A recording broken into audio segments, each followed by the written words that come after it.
Ladies and gentlemen, boys and girls, and lovers of golden era charm, welcome to the one and only Vintage Airwaves.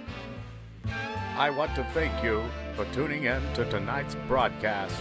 To all my friends out there in Radio Land, please don't forget to like, subscribe, and share. Let's get started with the program.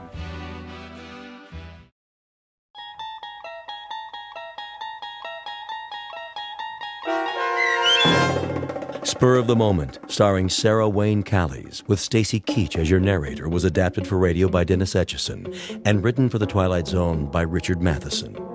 Heard in the cast were Kurt Nabig, Christian Stolte, David Darlow, Meg Thalkin, Doug James, and Fernette Lebo. To learn more about the Twilight Zone radio dramas and to obtain audio cassettes and CDs of these programs, visit our website at twilightzoneradio.com.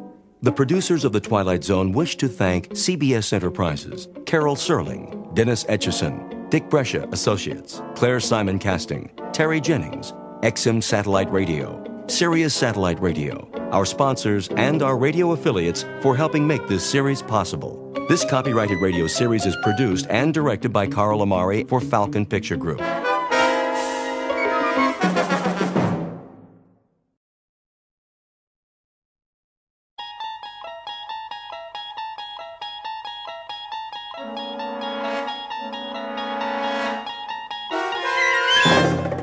You unlock this door with the key of imagination. Beyond it is another dimension, a dimension of sound, a dimension of sight, a dimension of mind. You're moving into a land of both shadow and substance, of things and ideas. You've just crossed over into the Twilight Zone.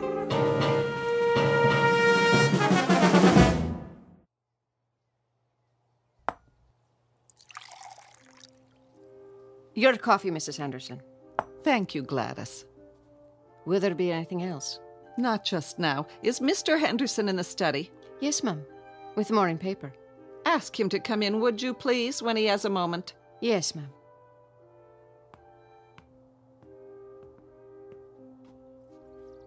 Anne, is that you? Yes, Mother. Are you going somewhere? I'm taking Kahlua out. Not now, surely. She needs exercise. Oh, I know, but... Just for a while. I won't go far, I promise. Well, be careful, dear. How long have I been riding? Why, since you were old enough to walk, practically. Then I think I can take care of myself, don't you? I only meant with the engagement party and all. That's not till this evening. I'll see you in an hour, don't worry. I'm not a child anymore. No, you're certainly not.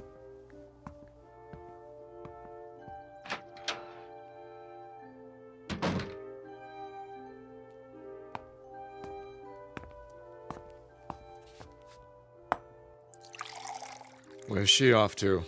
Exercise, John, for her and the horse.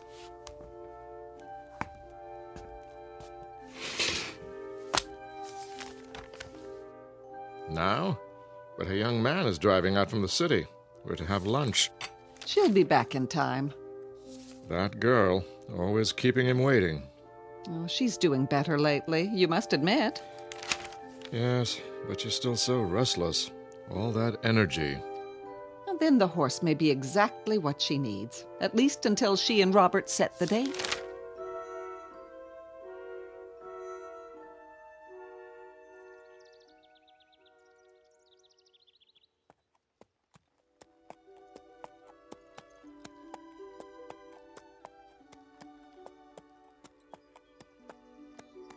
Good girl. What a beautiful day, huh, Kahlua? Easy, you got nothing to worry about up here. What is it? You hear something? Where? I see, up on the ridge. How strange, dressed all in black. Who is that? Hello there? What's he doing? Hello, can I help you?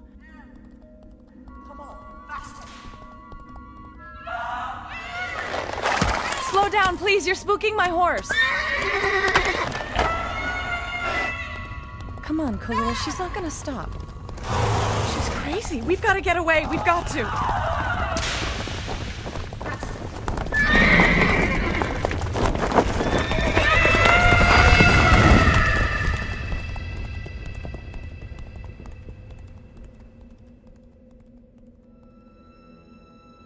This is the sound of terror. Anne-Marie Henderson, 18 years of age, her young existence suddenly marred by a savage, unholy, unanticipated pursuit. Miss Henderson has no idea whatever as to the motive for this pursuit, and worse, not the vaguest notion regarding the identity of her black-clad pursuer. Eventually, she will be given the solution to this twofold mystery, but in a manner far beyond her present capacity to understand.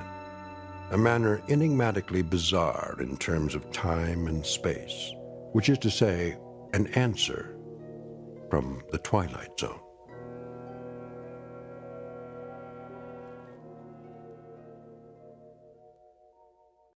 And now, The Twilight Zone and our story, Spur of the Moment, starring Sarah Wayne Callies, with Stacy Keach as your narrator.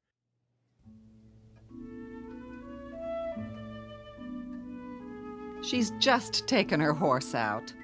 I don't blame her on a day like this. She must have lost track of time. That's easy to do.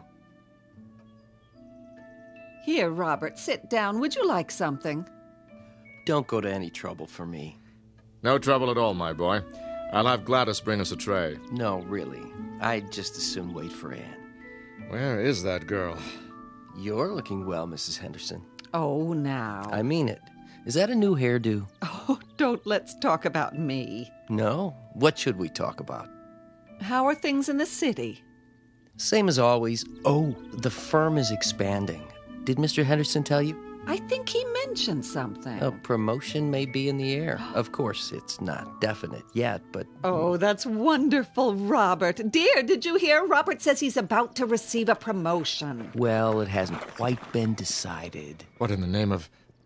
Will you look at that? What is it? Anne just came riding back as though the devil himself were chasing her. Really? I wonder what's wrong. Anne? Bob. Anne, what happened? Darling, you look positively terrified. Hey, what's the matter? Anne, did something... Oh, Bob. Please, tell us what happened, baby. No, you're all right. There was a woman out there. Woman? What woman? I don't know. I never saw her before. She was dressed entirely in black with a cape. It was horrible. Calm down. You're not making sense. What did she do? She chased me. Chased? She was on horseback, too, a black horse, and she chased me as hard as she could. I think if she'd caught me, she would have killed me. What? The way she looked at me, her eyes, they were insane. I'm sure of it. See here. Where was this? I don't know. Try to remember. Yes, Anne, if someone meant to kill you... John, don't you think we better... Was it where you usually ride, out beyond the meadow? I think, yes, the trail below the hills. All right, baby. I'll take care of it.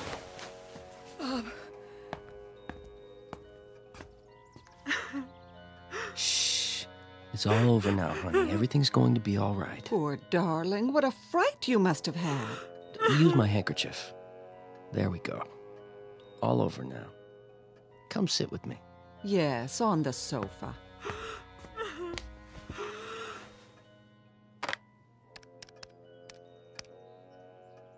This is Mr. Henderson in the main house. We have a problem with an intruder. Yes. It was so frightening, I can't tell you. She just rode at me, whipping her horse with such a look of hatred. I don't understand. If you'd been there. At once. Take the gardener with you. It's possible that the woman is insane. And she's not one of the locals? You've never seen her before? No. Here, lean back. When you find her, bring her to the house immediately. Yes, immediately. An outside line, please. Get me the police. Better now. I'm all right. Will someone see to Kahlua for me? The groom's already taken her to the stables. It was just so unexpected. 1 second, I'm alone, and the next, there she was at the top of the hill, glaring at me with her long hair blowing and those eyes. And then she started down the hill, There was no trail, but that didn't stop her. Whipping her horse all the way, it was so terrifying. Quiet now, darling. You don't have to tell us any more. Just try to forget it. I can't forget it. I don't understand. Who is she? Why did she chase me like that? I've never done anything to her. We'll find out. Your father's talking to the police right now. If she doesn't live around here, I can't imagine where she came from. It was like she was waiting for me, but why? Why me? Hey, I know. Maybe she had a message to deliver. Message? A warning. Mm-hmm. Sure you're telling us everything? What? You're sure she wasn't carrying a sign in her hand that read, "Cancel that engagement party. Don't marry that investment banker from New York. Signed, yours truly, Fate." Please don't joke about it, Bob. It wasn't funny. Sorry, I was only trying to cheer you up. This is John Henderson up at the Spires. My daughter Anne was just attacked by a woman on horseback. Yes, on our property.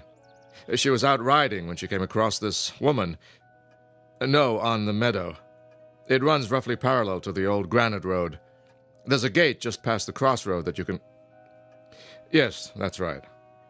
No, my daughter was able to outride her, which is, of course, beside the point. I've sent 2 of my staff out to find the intruder, but I will naturally want her arrested when and if she's... Thank you. As soon as possible, if you will.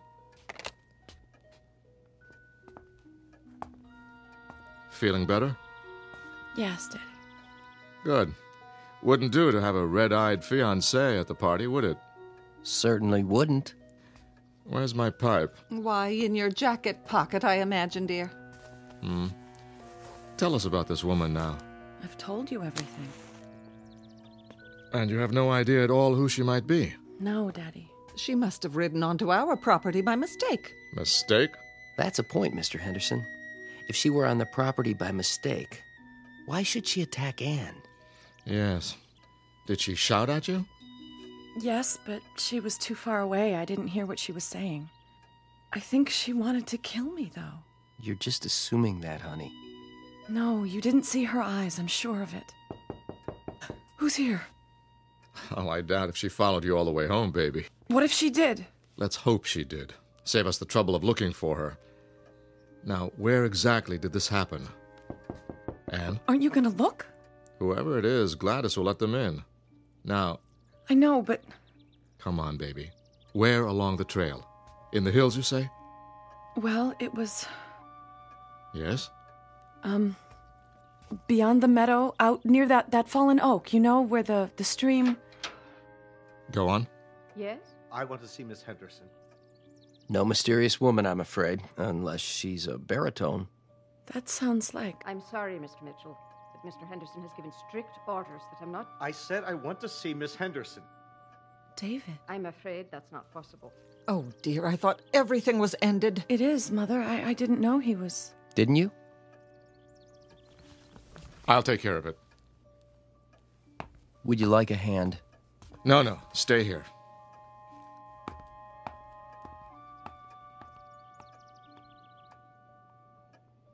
What's going on? Nothing, sir. I only want to see Anne. See here. I thought I told you... Now, Anne, you stay away from him. I will, Mother. Perhaps I can be of help. I'm sure that won't be necessary. Don't you understand English, Mitchell? Get out of my way. I'm sorry, Mr. Mitchell, but I'm not at liberty to admit you. Ask Anne. See what she says.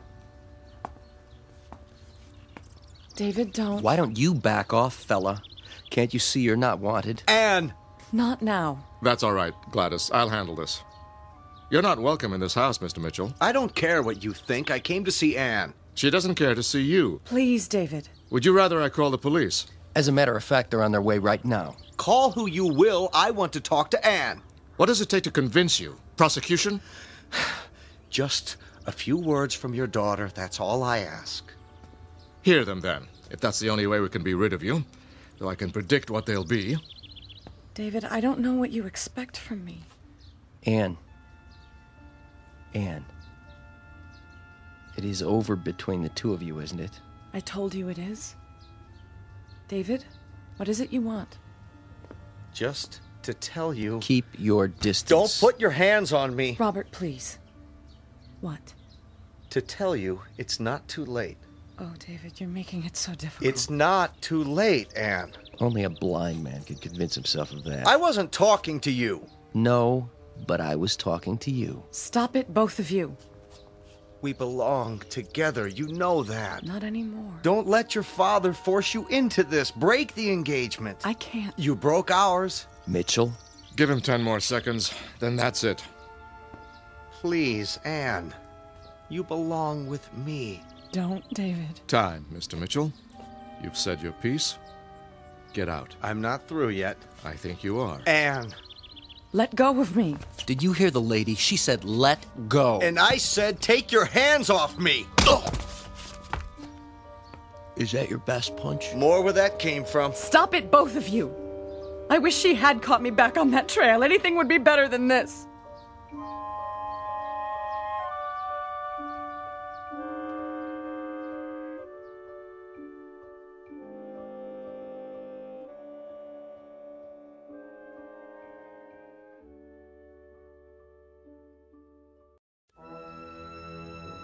Surely you can do better than that, old boy. Let's find out. Steady, Robert. I will have no more violence in this house. Maybe this will persuade you. Daddy, what are you doing? I only keep this pistol to defend my family. And unfortunately, it looks like that may be necessary. Put the gun away, John. Gladly, as soon as some order is restored. I thought you knew me, Mr. Henderson. I thought I did too, but now... I mean you no harm. Judging by your attitude, I can't be sure of that. I think the time has come for you to leave. I only wanted... Don't think for a moment, Mr. Mitchell, that I won't use this. To the contrary. Don't hurt him, Father. Is this what you want, Anne? I don't know. To let your father break us up at the point of a gun? Anne! Answer me! Don't even think of following her. Don't worry. I won't. And if you will have the common courtesy and sense to leave this house... Goodbye, Mr. Henderson. Mrs. Henderson. I won't bother you again. That's that, then. You know, I almost feel sorry for him. But not quite, eh? Not quite. Come, my boy. Yes, go back to the living room. I'll see to Anne.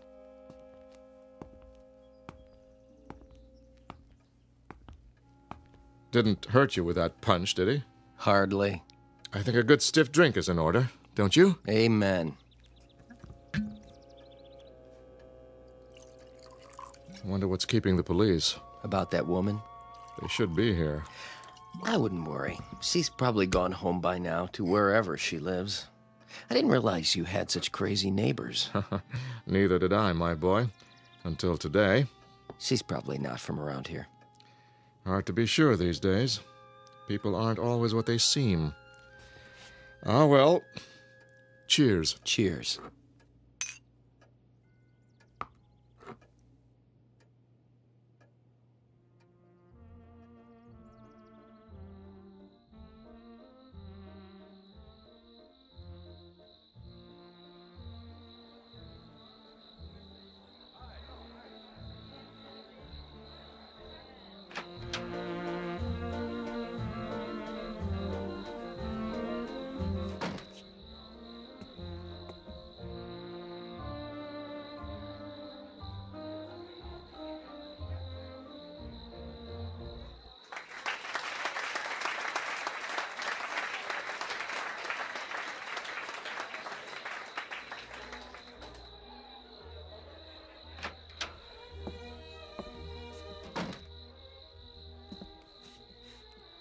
Anne, honey? Yes, Robert. There you are. What are you doing out here? I just needed a breath of fresh air. Aren't you feeling well? I'm fine. Your folks were wondering what happened to you. Tell them I'll be right in. Can I get you anything? Some punch? No, thanks. Sure. I'm sure. Just a little tired, that's all. Well, don't be long. You're the belle of the ball. Am I? It isn't every night a girl announces her engagement. I know. Are you sure you're all right? Yes, Robert. Just give me a moment. Anne, I wanted to tell you something.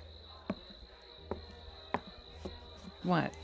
Only that you've made me very happy. I consider myself the luckiest man in the world. You do? These past few months, I knew the first time I saw you that you were the one. The woman I want to share my life with. You're very sweet, Robert. I love you very much, you know, and I'll do everything in my power to give you a good life. I swear it. I know. I know you will. Tell Father I'll be right there. I think he's ready to make the announcement. Of course he is. Now go on. Don't be long. I won't.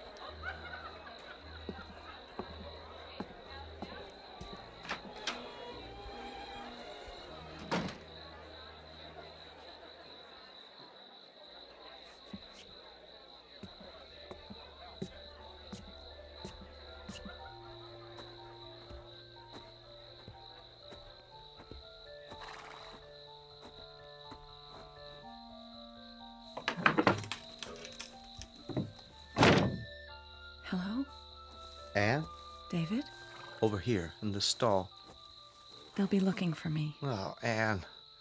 Sit with me. Will you do that much? I'm here, aren't I? Thank you for coming. I don't know where to begin. You don't have to. But, Anne... It's already been decided. I can't let you make a mistake like this. I'm not making a mistake. Forget about me. It's you I'm worried about. I'm not worried. And I can't forget about you. How could I? Ever since we were children, even then we knew. That's what I thought. But that man in there, that pretentious, self-righteous snob, anyone but him. I'd tell you the same if you were my sister instead of the one I've always... Shh. You're not listening to me. I've made up my mind. When I was a child, I wanted to be with you. Only you. I felt the same, you know that, but... I haven't changed. I thought I had, but I was wrong. Today, when you two fought, I knew. I want to get married, David, but not to him. Oh, Anne. Are you sure? I've never been more sure of anything in my life. But how? Let's go away. Now, with just the clothes on our backs. We don't need anything but each other. Where will we go? Doesn't matter, does it? As long as we're together? I can get a job. I'll work hard. You won't have to. As soon as Daddy gets used to the idea, we can come back. He'll find something for you. I don't want a thing from him. We have to make it on our own. Otherwise... Shh. I'm his only daughter. Someday, this place will be ours. We'll run it together, raise horses, just as we always wanted, doing what we love. I only love you. Oh, David. I love you too. So very, very much. What's happened to you? I'm not sure. The truth? It finally got through to me. I was so frightened today. I guess it brought me to my senses. It was like waking up. And I'm so sorry. You don't have anything to be sorry for. Did you bring your car? Down the road. Then let's run away now before it's too late. In a minute, Anne. In a minute.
Yes? Mrs. Henderson. Who's calling, please? Mrs. Henderson, this is Don Monachian. Who? From the law firm. Oh, yes. Have you taken care of that matter for me? I'm afraid... Well, I have some bad news. Don't tell me they've agreed to a smaller amount. Well, I suppose we'll just have to accept. My daughter will be disappointed. They won't agree to any amount. Your estate is mortgaged to the gills. And those back taxes have put you in a very dangerous position.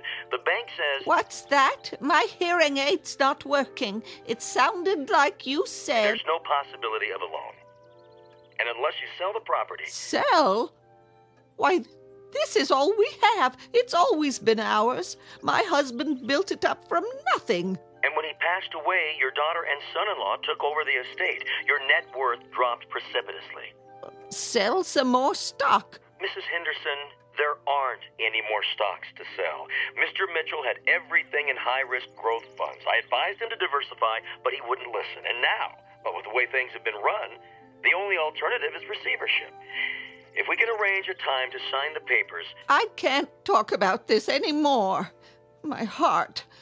I'll have my daughter call you when she returns. But, Mrs. Henderson, I have to tell the bank something this afternoon. Good day to you, Mr. Manukian.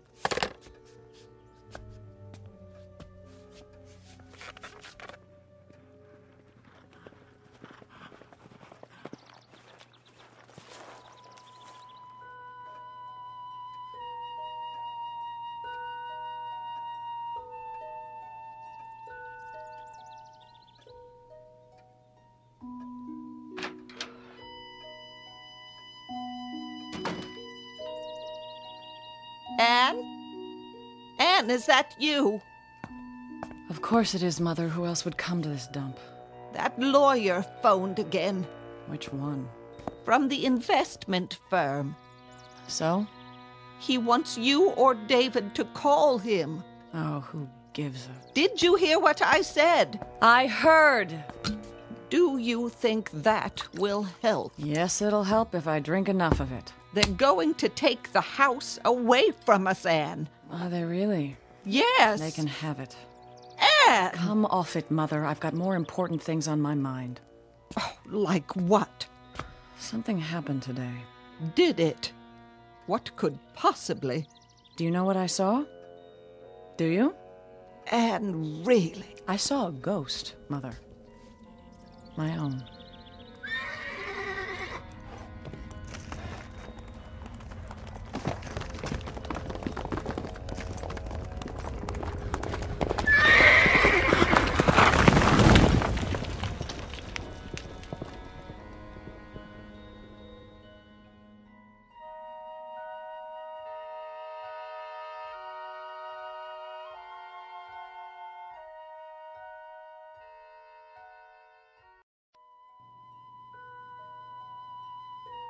What are you talking about? A ghost? That's right, Mother. A phantom. A visitation from the past. This is no time for such nonsense. You haven't heard a word I said. We're in danger of losing the house. Oh, come off it. That's all it means to you? That's all. The home you were raised in. Raised? You mean lowered? Spoiled? Squeezed to death with a velvet glove. Oh, don't let's start. It started the day I was born, thanks to Daddy dearest. I won't hear you debase his memory. Debase his memory? How cornball can you get? How can you talk like that about your own father, who gave you everything? Everything! That's right. Gave me. I never had to earn a bit of it. In fact, I never had to work for anything in my life, never had to bother acquiring such useless traits as judgment, discrimination. Who needs them? Cheers, Mumsy. You blame your father? Yes. I blame my father. But how? Easy? Oh, he was so strong, wasn't he? So efficient, so meticulous. I was his baby. Oh, wasn't I? 16, 17, 18 years of age, I was still his baby. With all the keen insights of a baby, all the capacity to understand. The ability to judge people and make decisions. The right ones. So I made a mistake. One little mistake. Just enough to ruin my life. And I've suffered for it, haven't I? Haven't we all? I'd say that calls for another drink, don't you? Oh, Anne, don't. Oh, how wonderful. I'm finally being disciplined at the age of 43.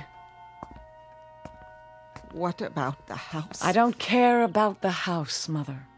Well, I care. That's your misfortune, and none of my own. At least we should talk about it. Time is running out. It ran out a long time ago, Mother. A long, long time. I have something more pressing on my mind, what I saw out there today. The ghost of engagements past, you might say. There you go with your ghosts again. Mine indeed. Intriguing, isn't it, to be haunted by one's own self? Positively fascinating. What exactly did you see? A reminder from the past and the future. I was riding where I always go out beyond the meadow. I was on a ridge when I saw this young girl pass on the trail below. There she was, with her new saddle, a wonderful white horse. Her daddy gave it to her when she graduated high school. You may remember it, Mother. How could I? Because it was my horse once. The girl was me. As I looked at 18. Oh, I think you've had too much to drink. No, you're wrong. I haven't had enough. You remember the day of my engagement party? I do. I even remember the date. It was June 13th, 25 years ago. Do you recall how I came in that day, terrified because a woman had attacked me, chased me on a horse, and Father had them search for her in vain? I was that woman, Mother. I am that woman. Look at me, black cape and all, to match my favorite horse. And you want to hear something funny? Something marvelously funny. It's not the only time I've seen her. Don't carry on like this. Go upstairs and lie down.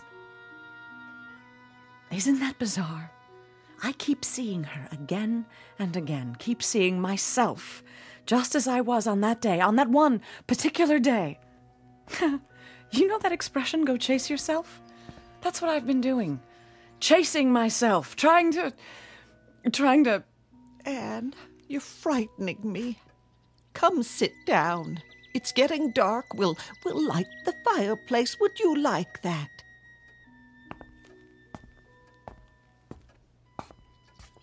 You remember what Bob said to me on that day when I told him? Maybe it's a warning, he said. He thought he was joking. It was a warning. I was warning myself not to marry the wrong man. But I married him anyway, didn't I? Of course, I didn't think so at the time. I thought I was being so brave and independent, following my heart. And now I've paid the price. I've become the grotesque wraith dressed in black who frightened that poor, naive child after death 25 years ago. A phantom who lives in a bottle married to a man who's run our estate into ruin. If only I'd known I was being warned. But who could have told me? Who could have made me listen? Warned of what? Speak of the devil. I asked a question. At least I think I did. Not now, Not David. now what? I can talk to my wife anytime I want to. Anne's not herself. Oh? Then who am I, Mother? I'd say I'm more myself than ever. Perhaps for the first time. What are you talking about? Get out of here.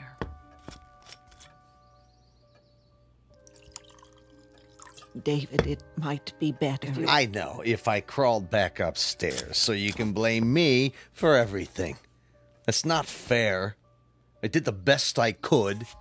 What did I know about it? Investments, running a business. If your old man hadn't up and died... David? Well, it's the truth. Look on the bright side. We had some good years. Did we? When? After we came back and your father set us up. Some bad luck, that's all. But we'll get on our feet, you'll see. All it takes is for... For what? A miracle? Another life? We only have one chance, and we blew it. Don't you see? I blew it. But maybe, just maybe, if I can find her again and get through one last time. What's the matter with her?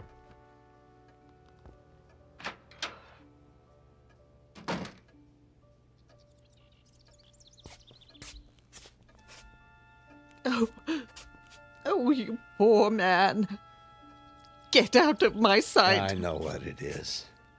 Do you think she doesn't love me anymore?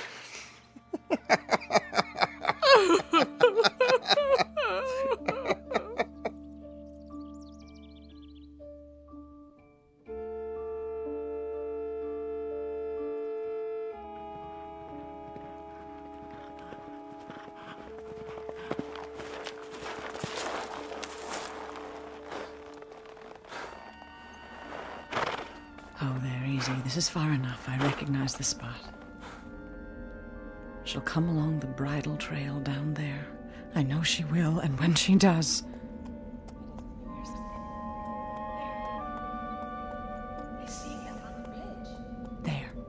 There she is. Look at her.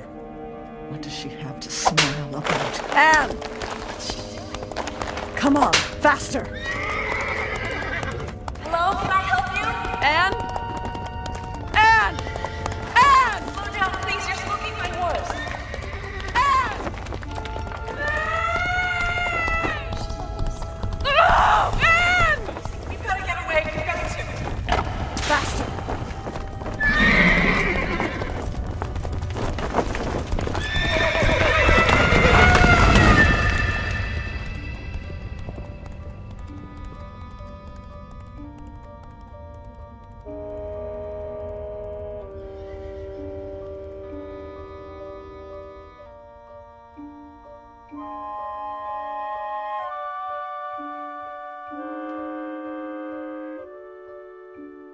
This is the sound of terror. Anne Marie Mitchell, 43 years of age, her desolate existence once more afflicted by the hope of altering a past mistake. A hope which is, unfortunately, doomed to disappointment. For warnings from the future to the past must be taken in the past. Today may change tomorrow, but once today is gone, tomorrow can only look back in satisfaction. Or, as in the case of Mrs. Mitchell, in regret and eternal sorrow if the warning was ignored. Said warning, as of now, stamped, not accepted, and stored away in the dead file at the records office of the Twilight Zone.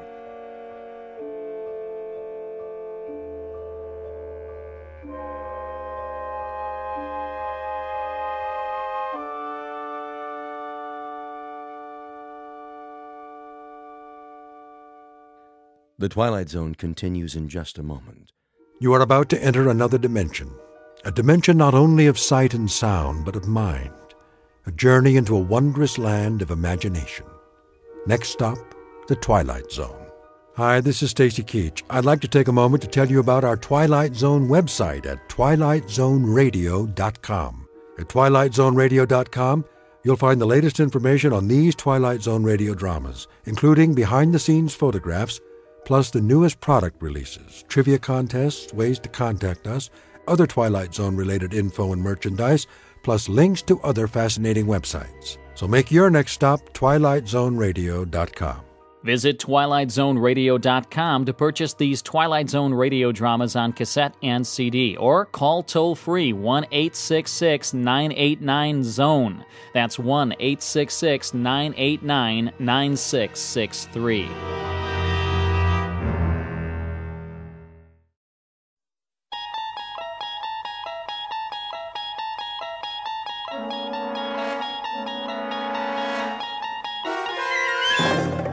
You unlock this door with the key of imagination. Beyond it is another dimension, a dimension of sound, a dimension of sight, a dimension of mind.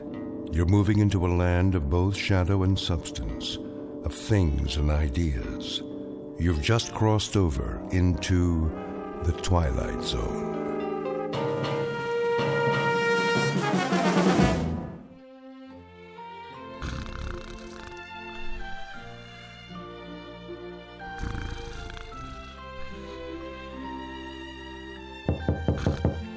What? Go away. Ed, you in there? Yeah. Where else would I be? Open up. It's me. Oh, all right.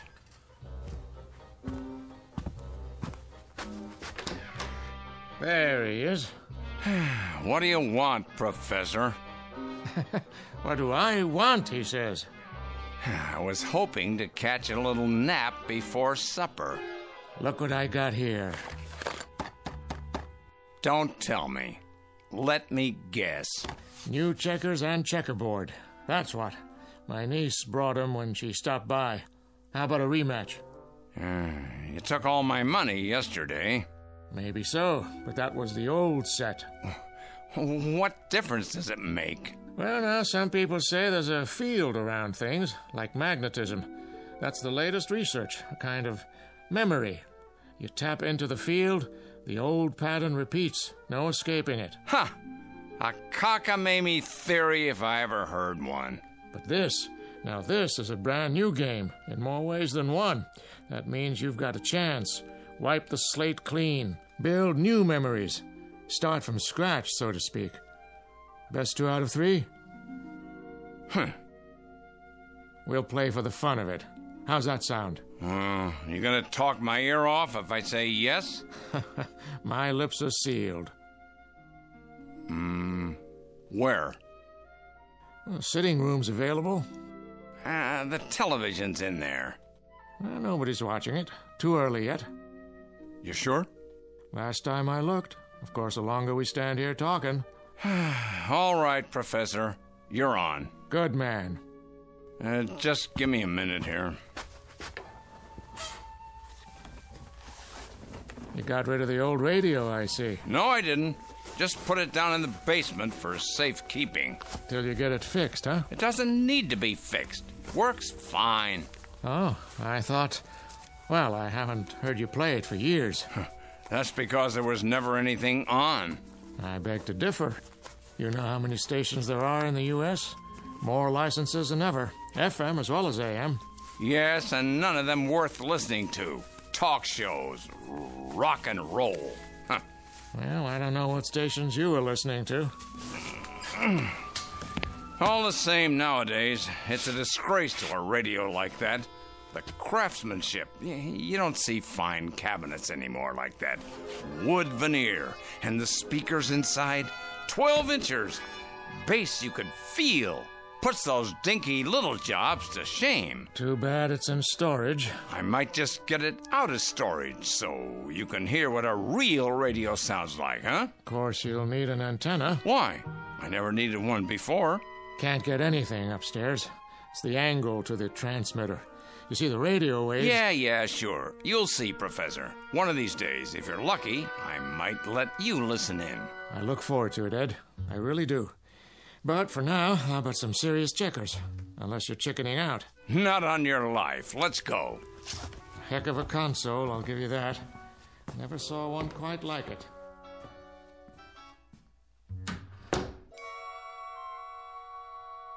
Quite a console indeed. No one around here ever saw one like it. Because the radio in question is very special.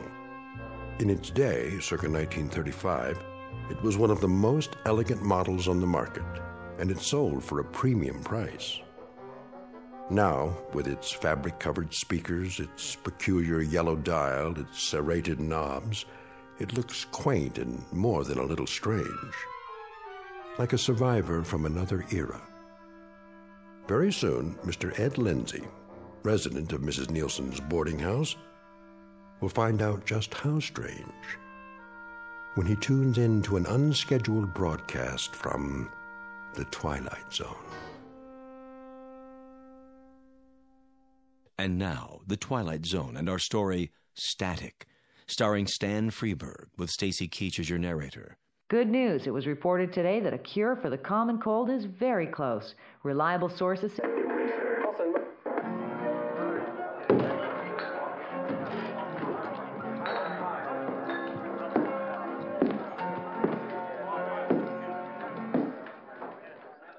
All right, Lance. Move away from the bar. I've had all I can take from you. Everybody ready? Whatever you say, Father. What did you say, Mrs. Nielsen? Dinner. It's almost ready. You hated your brother. Not for a few more minutes. The program isn't over yet. How about you, Vinny? Any time at all, Ruth. I'm not particular. Besides, I have my knitting to finish. Very well, then.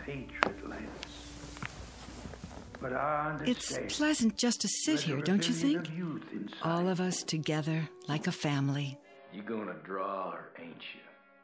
Now you're a man, Lance. Your move, Professor. Face up to the How's that? Your move. Oh, yes, of course. I got caught up in the television program. A little late for that. That's my piece. I'm red, remember? You're black. You don't say. In that case, I'll move it back and move my man. Let me see. Here. Good choice, Professor. Now all I have to do is da, da, da, da, da. Like so. Gotcha. My. Game over. How'd you do that? This is no fun. No fun at all. Did you know green? Not if I'm the only one paying attention. That young lady in the evening gown. Where? On the commercial. Reminds me of my niece. For the first time in green. The new natural mint cigarette. The smoke that leaves you smelling like the great outdoors. Cool and green. Like the grass between your toes. It's a refreshing breath mint. It's a refreshing smoke. All in one. I just love a man with green in his pocket. Yes, green is brought to you in the zipless airtight package for satisfaction, rain or shine. Just reach for the green and stick it in your mouth. You never had it so good. And neither did I. Look at that, will you? Right in the kisser.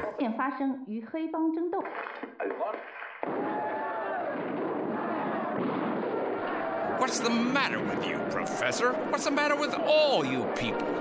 Speak for yourself. Are you hypnotized? Have you gone out of your blessed minds? Hey, I was watching that. Stupid commercial. If you don't care for the program, Mr. Lindsay, you can request another channel. What difference does it make what channel it's on? They're all the same. And it's a beautiful day at the Green 500. Another lap, and number 54, Jeremiah Jones, takes the lead. Jeremiah Jones, my favorite reckless driver. Oh, can't you see, little brown jug driving me so crazy. Oh, so crazy. Little brown jug. And again, it's hammered. America's leading vacation development. A spectacular golf course with challenging sand traps, a beach-like atmosphere, rainfall of less than 1 inch a year. Fine, if you're a hermit crab. Soon to be constructed. What are you doing there? At the Green 500. Where's my program? Right here. Nowhere. And that's where you'll all be if you keep watching this pap. See here, Mr. Lindsay, you've no call to say a thing like that. If you don't enjoy the programs, you can keep it to yourself. That's the least you can do. You're right, Mrs. Nielsen. That's exactly what I plan to do from now on. I'm going to find some real programs to listen to. And if I can't, well, I'll listen to nothing.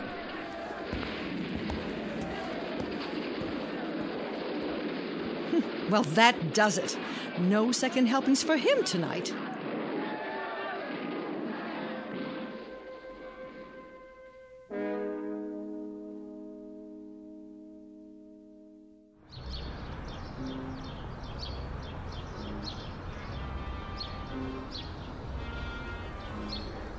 Hey, Tommy.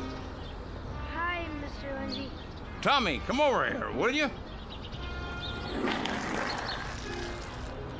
I gotta get home. Now, this'll just take a minute. My mom's got dinner ready. How would you like to make 50 cents? Gee, 2 whole quarters? All right, I'll make it $1. I need your help with something. Like what? There's a box down in the basement. Yeah? I'm not so good at lifting anymore. Oh. Leave your skateboard by the porch there. Okay.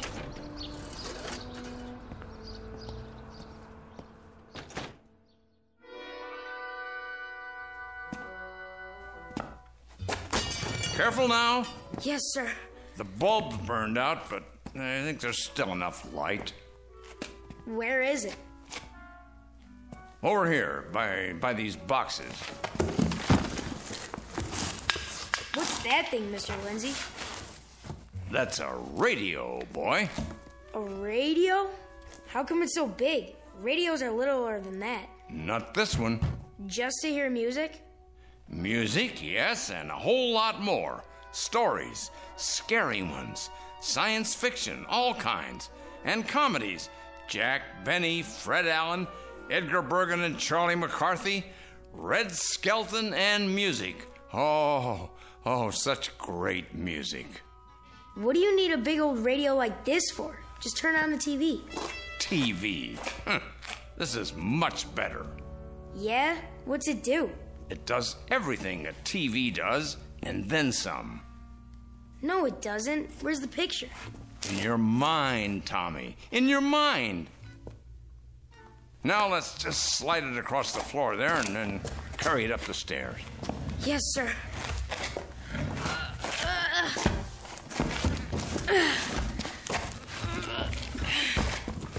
This is heavy.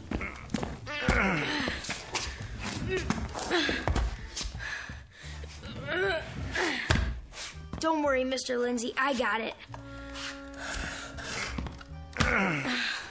There we go. Good boy. Now, that wasn't so heavy, was it? Nah. Where are you gonna put it? In my room. All we have to do now is get it up to the second floor. Don't hurt yourself. Not a chance. Well, now, what have you got there? What does it look like? A radio. Is this the one? Why, I remember that set. Do you? I thought you'd thrown it away years ago. I never throw anything away that's worth keeping. Need some help? No, thanks. Listen to him, Ed. It's no trouble. Come on, boy, let's go. What do you think I'm paying you for? Yes, sir.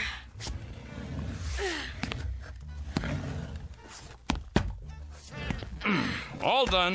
All done. I can take it from here. Think it still works? I know it does. They built things to last in those days, boy. Now plug the cord into the wall, will you? Whew. Like that? Perfect. Now let's turn it on.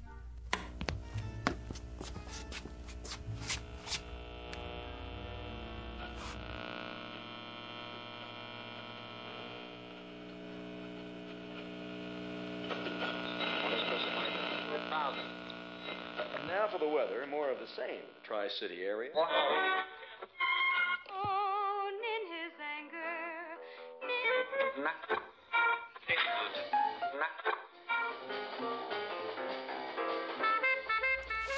Hey, that's cool. Here's your $1. Now go buy yourself a switchblade. Thanks. Well, take it easy, Mr. Lindsay. Yeah, sure, boy. Now, let's see what we can bring in here. Lieutenant. Ah, that's more like it.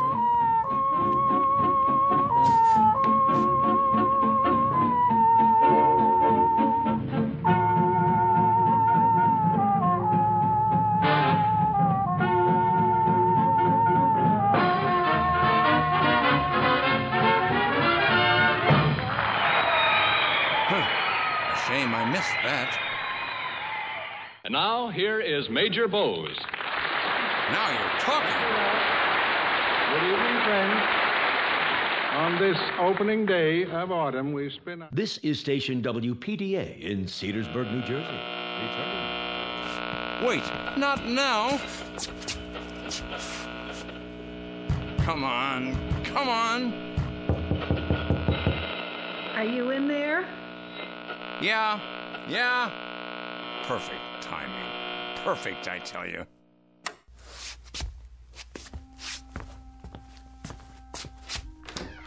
Well, what do you want? I thought you'd like to know that dinner is ready. I'm not hungry. You know how Mrs. Nielsen feels about... All right. Ever since I can remember, women have been running my life. Do this, do that. Come to dinner. Frankly, Mr. Lindsay, I don't care if you starve to death. I only want to be sure that it's on purpose, and not because you've forgotten that food is available. Oh, for goodness sake, I'm not that old yet. And I can't leave you alone for a minute. Not one little minute.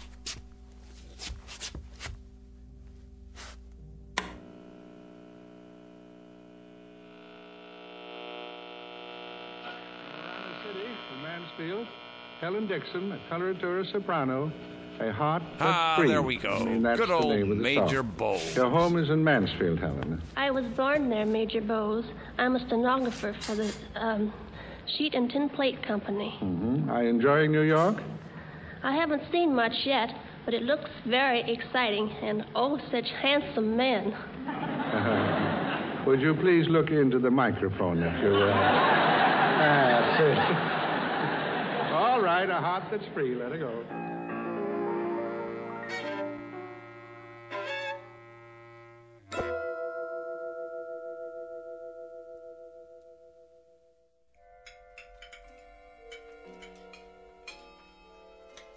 Nice Swiss steak, Mrs. Nielsen. Very nice, Ruth. You're a good cook. You don't need to bring the dessert out. I'll get mine in the kitchen. Now hold your horses, Mr. Bragg. What's the hurry? There's something to be said for a leisurely meal. It aids the digestion. She's right, you know, Mr. Willoughby. Okay. Mr. Lindsay! What? You're humming at the table. Was I? What was that, anyway? That melody. It went, Oh,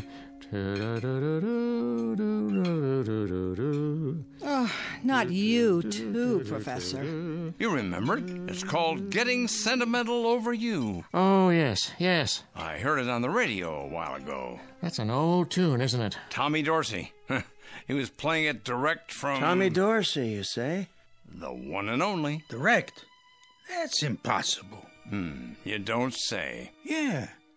He died a few years ago. What about Major Bowes? Who? Major Bowes. I remember Major Bowes. Never heard of him. You wouldn't. Well, he's dead too. But I heard both Major Bowes and Tommy Dorsey this afternoon, live on the radio. Couldn't be. Bragg, how is it that a man with such a tiny brain can have such a big mouth? Now, wait a minute. Please, Mr. Bragg, I think what Mr. Lindsay means, what he intended to say, is that a local radio station was broadcasting recordings of some of the old programs. Isn't that right?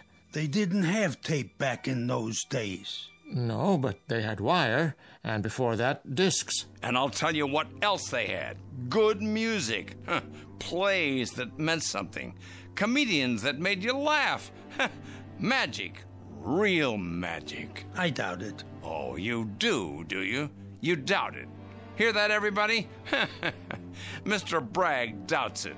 Mr. Bragg, who watches television until his mind turns to oatmeal, until his eyes roll down his face into his beer. Mr. Bragg, the modern man, doubts it. Now. Well, I'll show him. I'll show you. Where's the portable radio? Really, Mr. Lindsay, I don't know what you're so... Where's the portable radio, Mrs. Nielsen? In the kitchen, but... He's nuts. Now, really. Nuts, that's all. Miss Brown, you may thank your lucky stars that you never married that man. Ruth! Here, this'll settle it. Listen, Mr. Bragg. Time, weather, and... Well? Right around here on the dial. Sorry. I gotta watch Gunsmoke.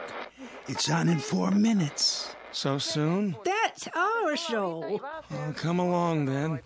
We'll get our regular seat on the sofa.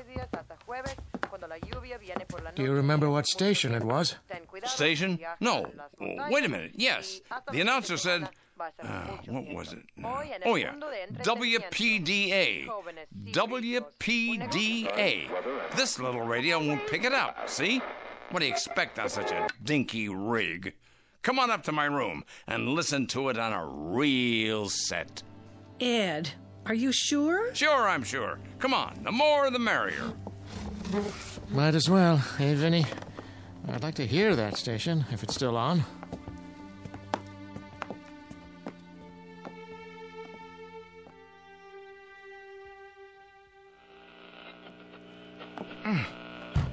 Well, look at it there. Right where it used to be.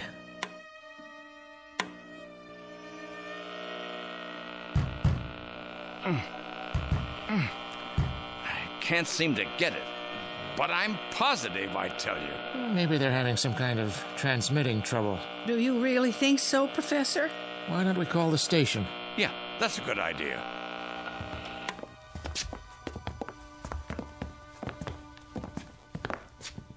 Check the directory first. Let's see. Radio stations. It doesn't seem to be listed. You could try information. Here's a coin, Ed. Thanks, Professor.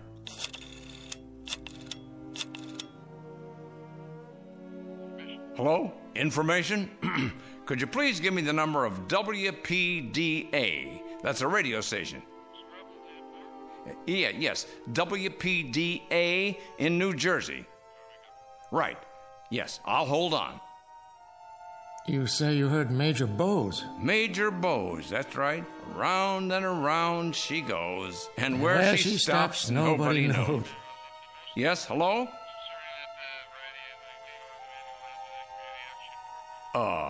Are you sure? Could you check with your supervisor? You did. Well, thank you, operator. Well? According to the supervisor, WPDA's been out of business for 13 years. Can you beat that? Maybe you heard some other state or some other country. It has shortwave, doesn't it? No. The announcer said Cedarburg. I could check the paper to see if it's listed in the radio section, but if it's out of business...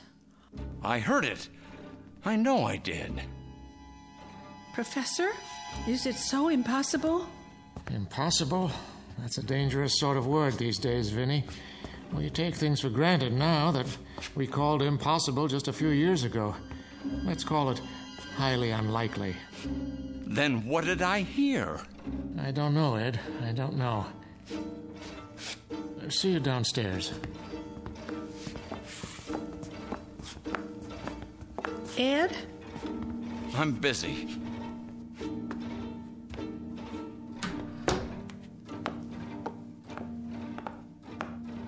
Professor? Yes? Do you believe he heard those programs? I believe he thinks he did.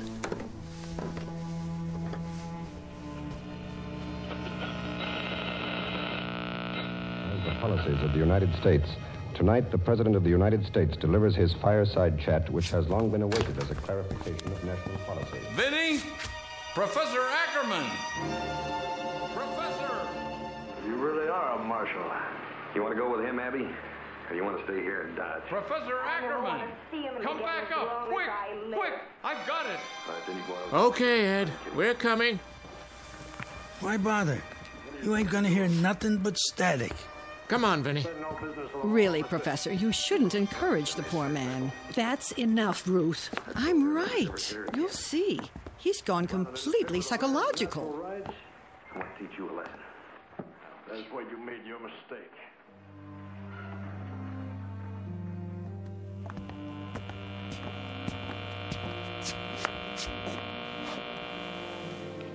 You say you've got the signal? Sorry. Now I've lost it.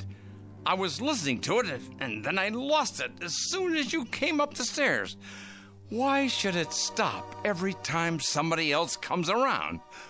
Why? Well, you keep trying. We're bound to hear it eventually. Good evening to you, Ed. Yeah, we're bound to. I'll get it again.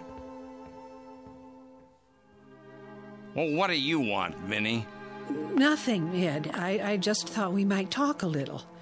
Do you mind? No, talk away, but don't come too close. I might lose control at any second, climb the walls, bark like a dog. Oh, Ed. Well, that's what you think, isn't it? All of you. Poor old Ed. He's gone ding-dong, lost his marbles. No, that isn't what I think at all. If you'll sit down and be quiet, I'll tell you what I think. Sure, why not? Right now, Ed Lindsay, you're just about the meanest, sourest, most cantankerous old man on the face of the earth.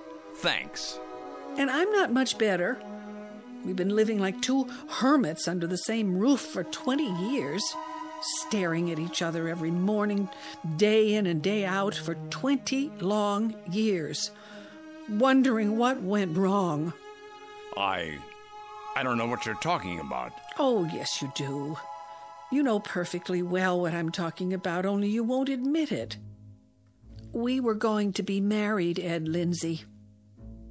You had to mention that, huh? Now, don't you get your back up. I'm not trying to change anything. It's too late for that. I'm just talking. We met right here in this boarding house, and it was here that you proposed. I wanted to set a date, but your mother was ill, you remember, so you decided to wait. And that's just what we did. We waited and waited, and by the time your mother died, it was too late. Vinny, I'm not going Don't to... interrupt. I've got to get this thing said. Oh, I know you haven't got any use for me now. I'm just a silly woman who knits and watches television, dyes her hair and grows old. You don't even like me anymore. And I don't blame you. You're a bachelor set in your ways. You can't change what you are, and neither can I. We had our chance and missed it, Ed. But I'll tell you one thing that's true, and I know it's true. You did love me as much as a man ever loved a woman, didn't you? Yes, Vinny. That's true. I did. And now you love what we were, what we might have become together. So just about this time every year, it would have been our anniversary. You start getting unhappy. You want to go back and start over again. That's not true. Isn't it? Why do you think you keep hearing getting sentimental over you? That was our song, Ed, and the programs. We used to listen to them together in the dark. I'd forgotten. When you hear those programs, you're like a young man again, with all of life ahead of you. But it isn't so, Ed. It's all over between us. We missed our chance. We can't go back. Then you think it's all been in my mind, don't you? You think I'm imagining I hear the radio. Well, you're wrong. Get out of here, Vinny. Get out and leave me alone. If that's what you want. Go on. I've got everything I need right here.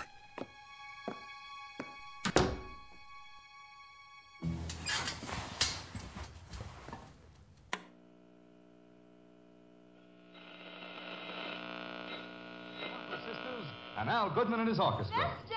Allen! Fred Allen. Attaboy. Here we go. Earl, how about joining Portland and me? Now, we're walking down Main Street. Which way? Well, we're going over to buy a DeMarco Sisters record. You'll get a kick out of this tune. What number is it? Well, it's down by the station. And Earl, with Al Goodman and his orchestra and the 5 DeMarco Sisters, down by the station comes out something like this.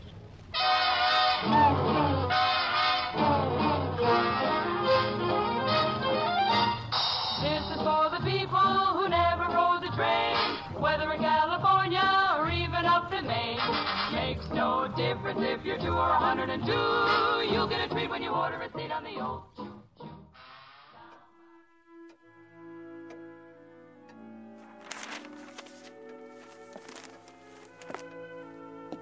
Hello, Professor. Oh, hello, Vinny. Just catching up with the newspaper. Anything new in the world? No, not really. More of the same. Prices are up, a storm in the wings, an election coming up, a debate in Washington. The more things change, eh? How are you today? Oh, I'm doing all right. Haven't seen much of Ed lately. I know. I hope I haven't... Haven't what? Made a terrible mistake. Why, Vinny?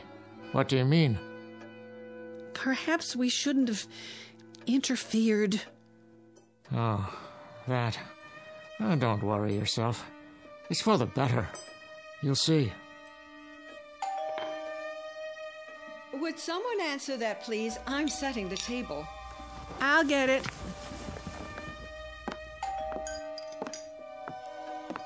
Who's there? Delivery. Yes? Groceries for Mrs. Nielsen? Thank you, young man. Take them on into the kitchen, would you please? Yes, ma'am.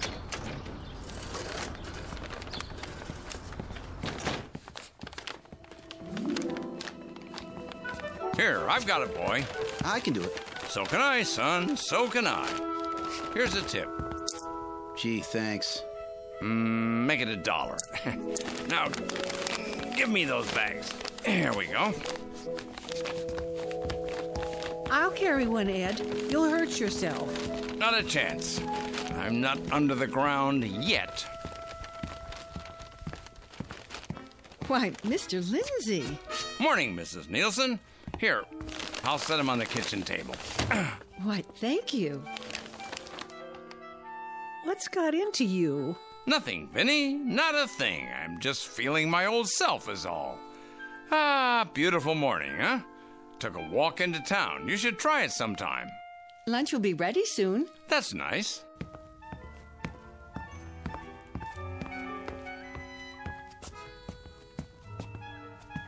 How about a game of checkers, Ed? Can't. Let's pretend is on in 5 minutes. Then there's Kay Kaiser, and then... Would you like some lemonade? You must be tired. Nope, not me. Hey, what's that funny-looking thing? In the corner, with the rabbit ears on top. Oh, I remember. It's that unnecessary invention called the television. You know, I'll tell you something.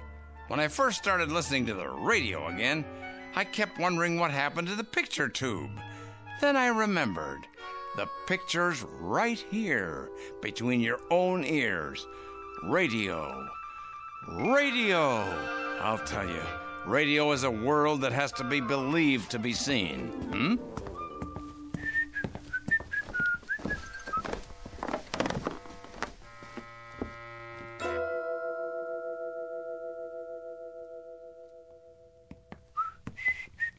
Now, let's pretend. Let's see.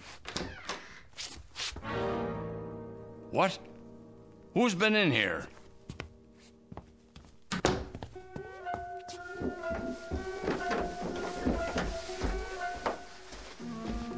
Do you know anything about it? About what? Someone's been in my room. Where is it?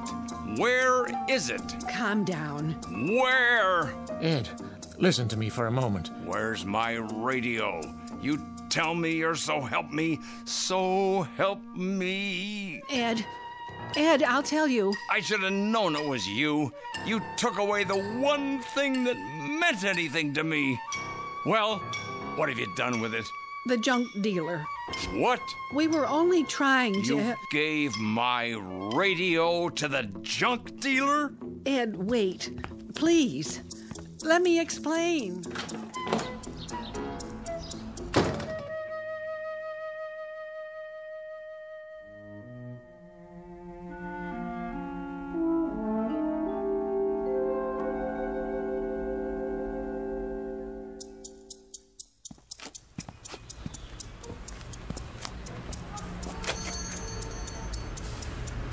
Look at all this. Ye old junk shop. Help you? You'd better hope you can. What's that supposed to mean? It means you've got something of value here, if I can find it. It's all valuable. Oh, is that right? I see. Victrolas, washboards, broken lamps, old National Geographics. Must be worth a fortune, eh? Do a land office business, do you? People breaking down the doors to get in? Huh? All depends on what you're looking for. Get many radios? Sure do. What's your pleasure? Philco, Crossley, RCA Victor, take your pick. Great pieces of furniture. I'm looking for one in particular. Which brand? I'll know it when I see it. Had it for years and years. Big floor standing model. Fabric grill. A big yellow dial that lights up. Ever see one like that? Huh? Plenty. Take a look around. I shouldn't have to look far. You just got it in today. Say, what are you getting at, mister? My radio, that's what. Don't tell me you got more than one in this morning. Oh, I get it. Change your mind, did you? No, I didn't change my mind. I never made the decision in the first place. There it is. Move that dirty old box off the top. Careful, fella. It's not yours now. No, it's yours, is it? Don't even have a price tag on it yet. Oh, say $50. Let me get this straight. A couple of misguided friends think they're doing me a favor. You hold it for a couple hours, and you want to charge me $50 for the privilege? Make it 40. $40 for my own property. Not anymore. And you're determined to make a profit, huh? I might go down to 25. You might go down to 0, because that's what it cost you. Nothing. A man's got to make a living. Oh, he does, huh? Well, not this time. Consider it a public service. Returning property to its rightful owner, that's what. Hey, what do you think you're doing? Well, just what do you think?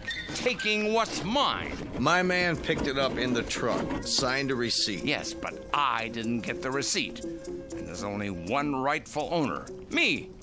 Now, if you don't want to get reported for trafficking in stolen goods, you'll put it right back on that truck and deliver it to the same address by the end of the day, no later. Carry it upstairs and install it exactly where you found it. Is that clear? $10 for the delivery. Where's the phone? I'll call the cops right now. Hold on, old man. And it better still work. I'll tell you that. If it don't, it's gonna cost you. It's gonna cost a lot of people.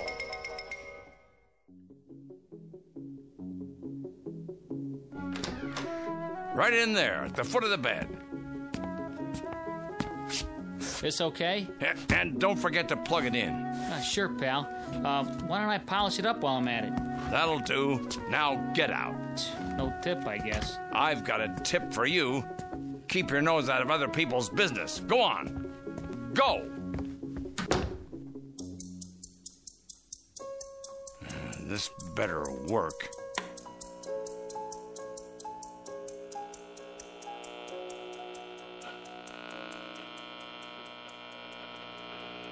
Right on the beam. It's the Tommy Dorsey Show. Oh, thank God. Vinny! Vinny! Vinny, come up here quick. I've got it. I really got it now. Ed, what's the matter? What's wrong? Vinny, do you hear that? What? The radio. Come up here. December 7, 1941. America is at war. The great 1940 Plymouth.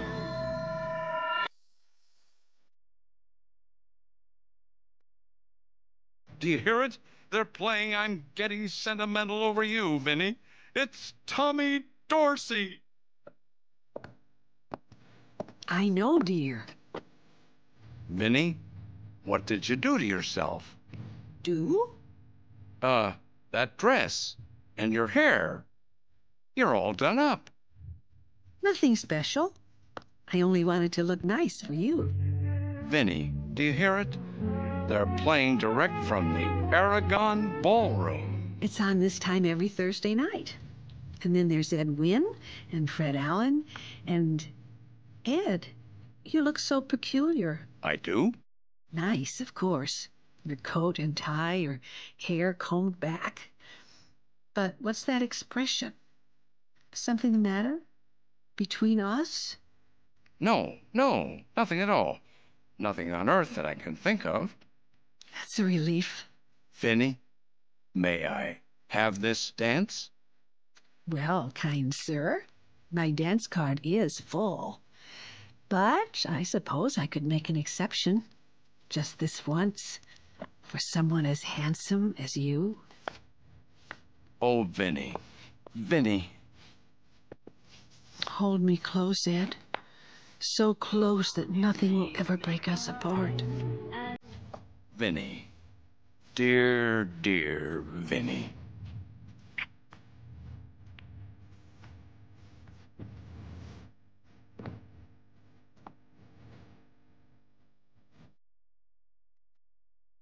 Around and around she goes, and where she stops, nobody knows. All Ed Lindsay knows is that he desperately wanted a second chance and was too proud to ask. But he finally got it through a strange and wonderful time machine called a radio in the Twilight Zone.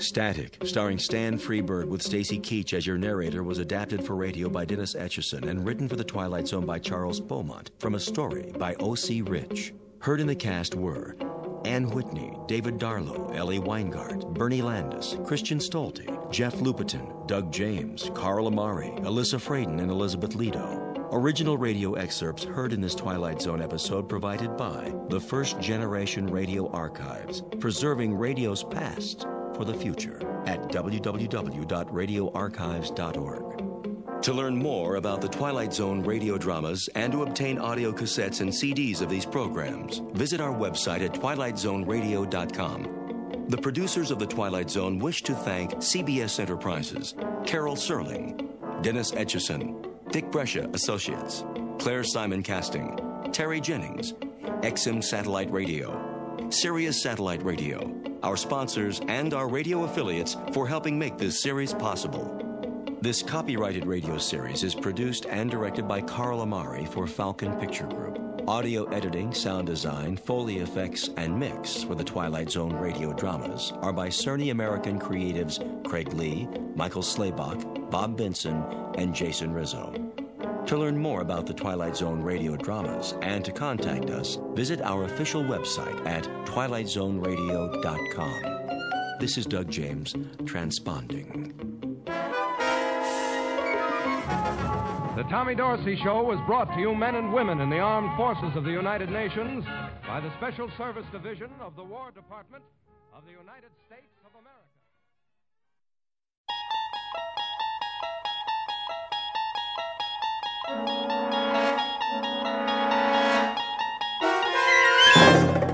You unlock this door with the key of imagination. Beyond it is another dimension, a dimension of sound, a dimension of sight, a dimension of mind. You're moving into a land of both shadow and substance, of things and ideas. You've just crossed over into the Twilight Zone.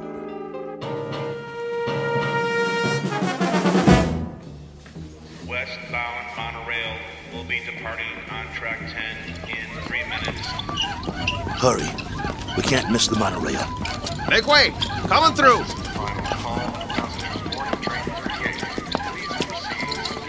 Keep pushing. I'm doing my best. Ah, wait a minute. One of the wheels fell off again. Get it while I hold him up. Okay, I got it. Here. Let me slip it back on. Hurry. Will be departing on track 10 in 2 minutes. All aboard for all points west. Excuse me, conductor. Yeah? Is this the monorail to Kansas? Sure is. Better get on board, though. But you know, you should have checked your cargo. This ain't cargo. It's a B-2. A what? A B-2. Whoa!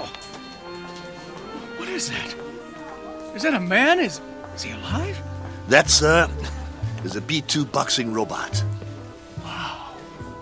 He sure looks real. Yeah, he looks even better in the ring when we activate him. Westbound monorail will be departing on track 10 in 1 minute. Conductor, we bought a ticket for him. Here you go. He's fighting tonight. We have to keep an eye on him so he doesn't get damaged. Well, he's got a ticket, so get him on board. We're pulling out. Sure thing. Okay, I got this end. Okay, ready? 1, 2, 3, lift. Come on. Oh, good. How much does this guy weigh?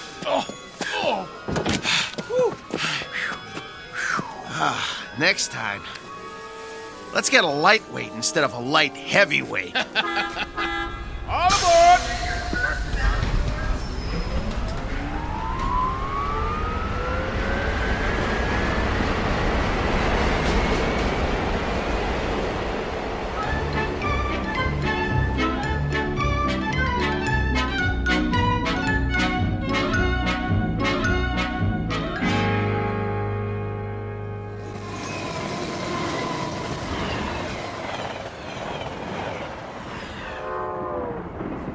Ladies and gentlemen, kindly observe the no smoking sign and ensure that your seatbelts are securely fastened. Thank Well, here's our seats.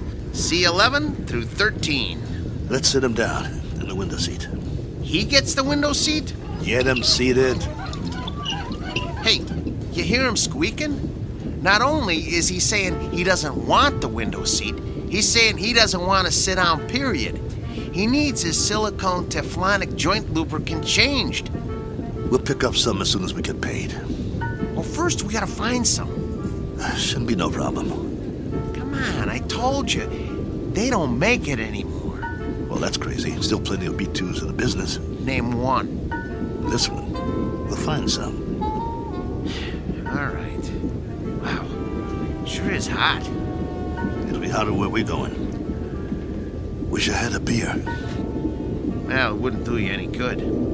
I already had 3 and I'm still thirsty. Not Naxo, he don't need a thing. Never complains. Then, why does he squeak so much? You think he'll be all right? Yeah, if he doesn't get hit. Can it, Pole? Hey, come on, no use glaring at me, Steele. You know he's shot.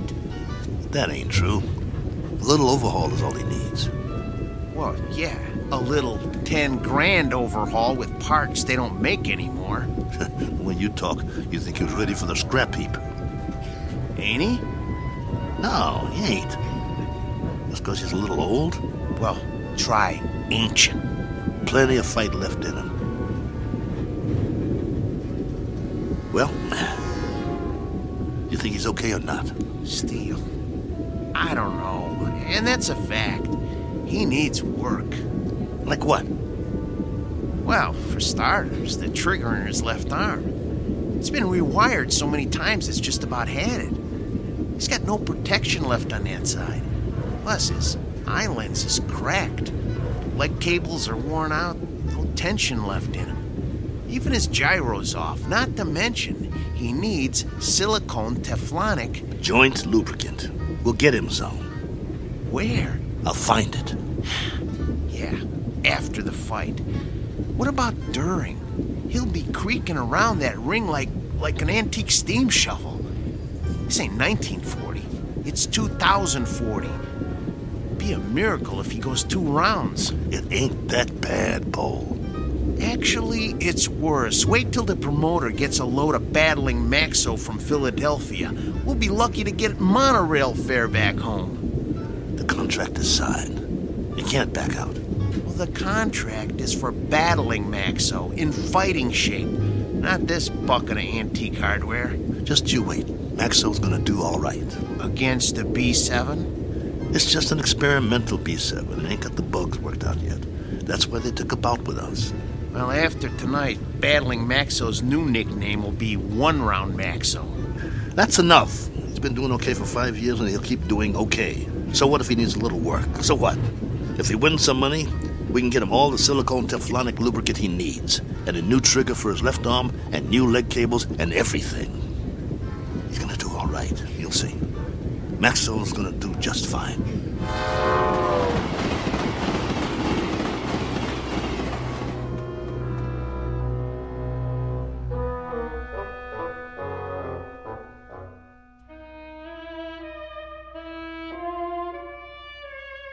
Sports item from the not-too-distant future. Battling Maxo, B2, light heavyweight, accompanied by his manager and handler on his way to Maynard, Kansas for a scheduled 10-round bout. Battling Maxo is a robot, or to be exact, an android, resembling a human being. Only androids have been permitted in the ring since prize fighting was legally abolished. This is the story of that 10-round bout. More specifically, the story of 2 men shortly to face the remorseless truth that no law can be passed to abolish cruelty or desperate need, or, for that matter, blind animal courage. Location for the facing of said truth? A small, smoke-filled arena just this side of the Twilight Zone. And now the Twilight Zone and our story, Steel, starring Lou Gossett Jr. with Stacy Keach as your narrator. You were right. It is hotter here. Told you. Hey, taxi! What are you doing? It's 6 o'clock already. We better get a move on. Well, we got no money for a taxi. We can't push him through the streets. We don't even know where the stadium is. What are we supposed to eat with then? We'll be loaded after the fight. I'll buy you a steak 3 inches thick. Hey, fellas, need a taxi? Thanks, pal, but no thanks. Oh, come on, where are you headed? Stadium. The stadium? That's 6 miles away. You can't push that thing that far. He's right. I told you, we ain't got the dough. Ooh-wee, what is that thing? A boxing robot. Oh, man. He is something. I've never seen one up close. Come on, I'll drive you to the stadium for free. It's on my way. You want a hand with it? Careful. He's got a bum wheel on the bottom. He's real heavy.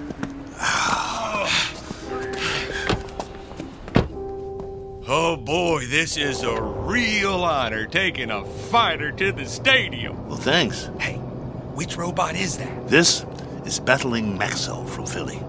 Maybe you heard of him? No, but, you know, I'm no expert. He was almost light heavyweight champ once. No kid. Yes, sir. You ever heard of Dimsy the Rock? Don't think so. Why don't you give it a rest? Dimsy was number 3 in the light heavy ranks, on his way to the top. Well, my boy took him out in the 4th round. Left cross, bang! Almost put Dimsy to the ropes. It was beautiful. No kid. Yeah. Used to be in the game myself. Light heavy. Before they passed the law. Called me Steel Kelly because I never got knocked down. Not once. I was number 9 in the ranks before they outlawed human boxers. Wow. That's something. Anyway, tonight is going to be a good fight.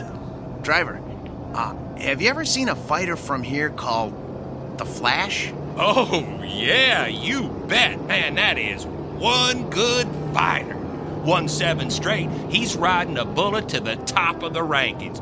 You just wait. Matter of fact, he's fighting tonight, too. They're bringing in some heat from back east to fight. Flash is gonna slaughter him.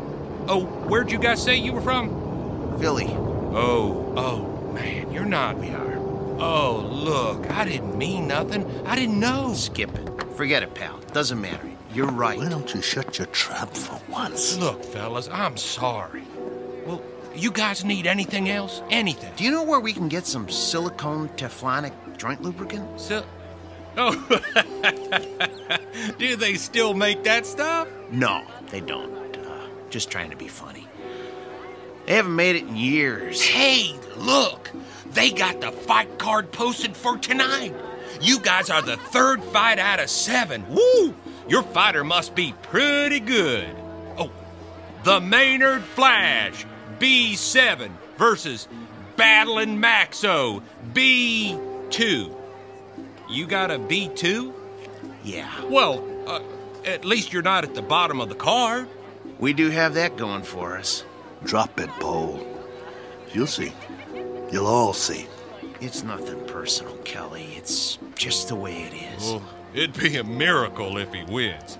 Hey, if he does, can I have his autograph? Sure thing. Thanks for the lift. Good luck, fellas. You're gonna need it. Steele, you know, Maxo's not programmed to sign autographs, right? I know. Let's roll him inside.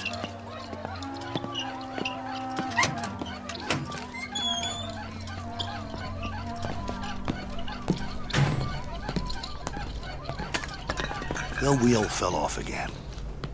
I got it. I got it. Keep pushing. Put it back on. Well, what's the point? Put it back on. The office is just down the hall. I want Maxo to make a good first impression. Well, let's just hope his head don't fall off next. Keep quiet and let me do all the talking.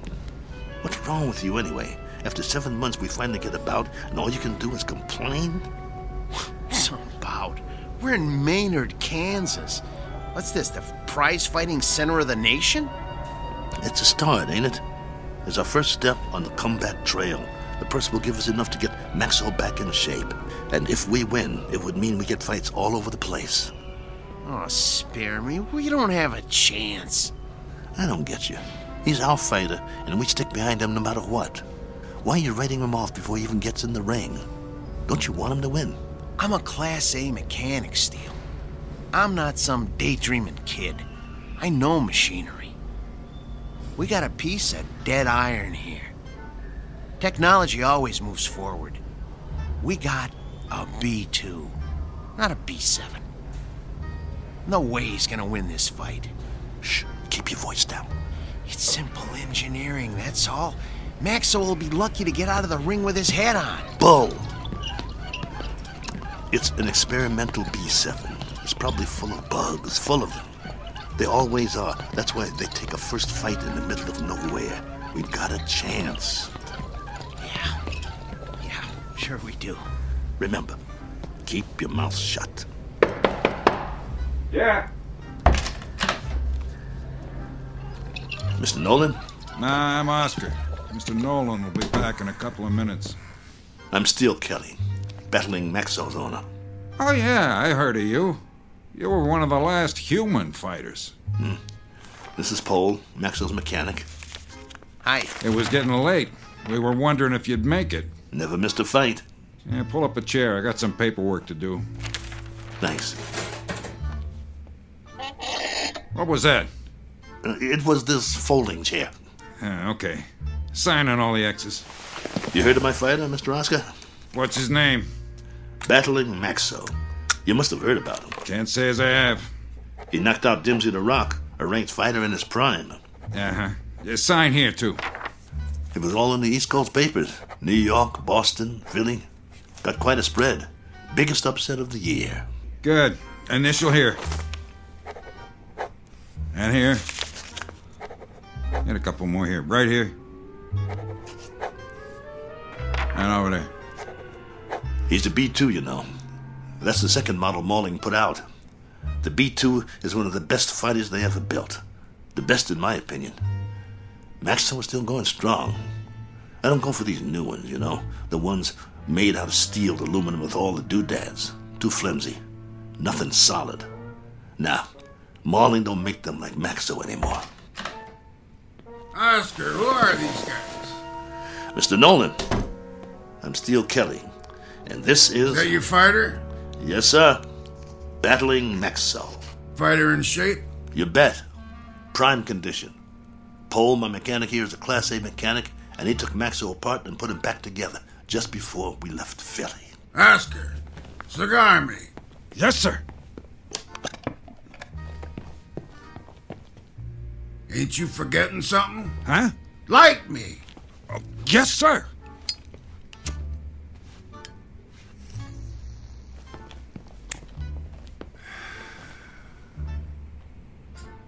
You know, Steele, you were lucky to get this bout. We ain't staged a bout with nothing less than a B4 in must be 2 years now. The fighter we had scheduled got run over by a truck in a loading dock at a stadium in Detroit. I needed somebody on short notice. So that's the only reason you're here. You got nothing to worry about, Mr. Nolan. My fighter's in shape. He's the one that knocked out Dimsey the Rock in Madison Square Garden a few years ago. Maybe you... I just want a good fight. And you'll get it. Maxo's in top shape. No first-round knockout.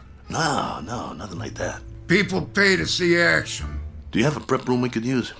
We want to check him over and make sure he's perfect. Down the hall, third door on the right, next to the janitor's closet. Thanks. Your bout is at 9. Got it. You won't be sorry, Mr. Nolan. I don't like guys that are late. Understood. Poe, let's get Maxo to his prep room. Mr. Nolan, I was wondering... I know what you're wondering. You get your money after you deliver a good fight, not before. No problem. We'll get him ready. And Steele. Yeah? Don't slam the door. I hate loud noises. Come on. I'm coming. Oh, my stomach hurts. Don't be scared. It'll be okay. Oh, I ain't scared. I'm hungry. I haven't eaten all day. How could you think of food at a time like this? This one counts. It's our chance for a comeback.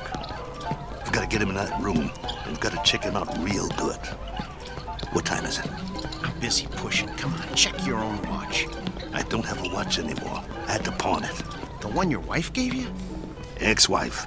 Hey, look, we got 2 hours before the bout begins. Have we got time for a sandwich? I want you to check him out real good. His arm, his gyro, everything. What for? Did you hear me? Yeah, but I work better on a full stomach. You get to work. I'll get you a sandwich. Maxo's gonna take that B7, but good.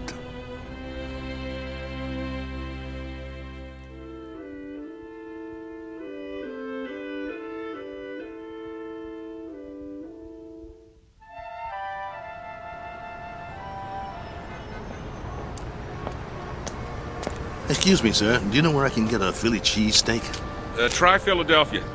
Just kidding you. Oh, there's a nice little place around the corner, but I doubt they'll have something like that there. You new in town? Yeah. Where you from? Philly. Well, that figures. What brings you to town? I got a fighter in the third fight tonight. Really? Well, you must have one good fighter if you brought him halfway around the country for a fight. He's a great fighter. He's fighting an experimental B7. A B7 fighting a B6 could be interesting. He's not a B6. A 5 might stand a chance. He's better than a 5. He's a classic B2. A B2? Oh, well, I've never seen one of those, but I hear they're great bleeders. Good luck. Oh, by the way, at the diner, I recommend the roast beef on rye. Bloody rare.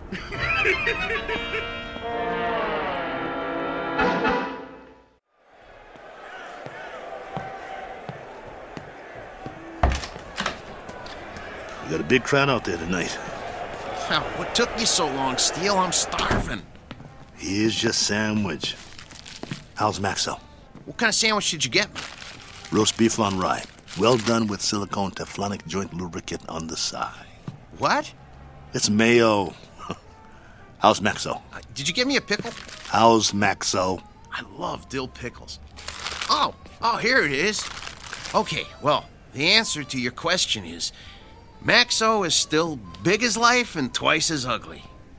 I cleaned him up a little, though. The B2's always looked real. Look at him. You'd swear he was real, wouldn't you? He's got that natural-looking flesh, great muscle tone. He could have been a male model if he wasn't a fighter. Come on, get to it. Well, outwardly, he hasn't aged a bit. His hair's still curly. Just like mine. Yeah, but he's got a little bit more than you do. Hey, when I had him made, they gave him my good looks. That's a matter of opinion. Quit stalling. What's the good news? Well, that was the good news. And, well, I also turned his power source on, and that's still good. So I ran a diagnostic check. And? And everything that was bad when we left Philly is still bad. There's got to be something we can do. Open him up again. You got a thing for bad news, don't you? Come on, Pole. Earn your keep. That's what you're here for. I'm not a miracle worker. I'm just a mechanic. Well, what do you want to do, retire? Oh, fat chance of that. Then quit stalling and open the control box. All right. Let me power him up first so we can walk over to the table. He's too heavy. Okay, come on. Atta boy. There you go. All right. Okay. Here, help me get him up on the table.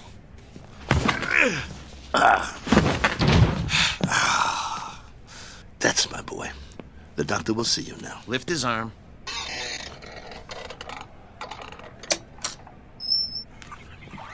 What's all that corrosion around the excess panel? Dried sweat. All the B2s sweat like bulls. It's nothing to worry about, though. You hear that, Maxo? Nothing to worry about. We'll get you cleaned up. Hand me that probe.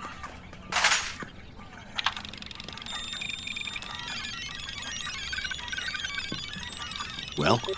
Well, all electronic systems are functional. Well, I hope the circuit board doesn't blow. Why should it? Well, if you recall, he got knocked out of the ring in the last fight 8 months ago. It jarred all his electronic systems. The connections are all still operational, but, boy, I wish I had more time to manually double-check the connections. Well, you don't have time. Sometimes you just have to suck it up and have some faith in your fighter. All right, then. Okay.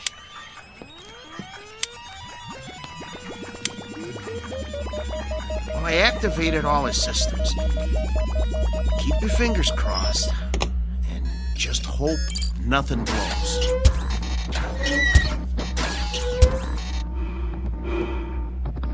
See, his breathing sounds good. His arms are creaky, but they'll quiet down when he warms up.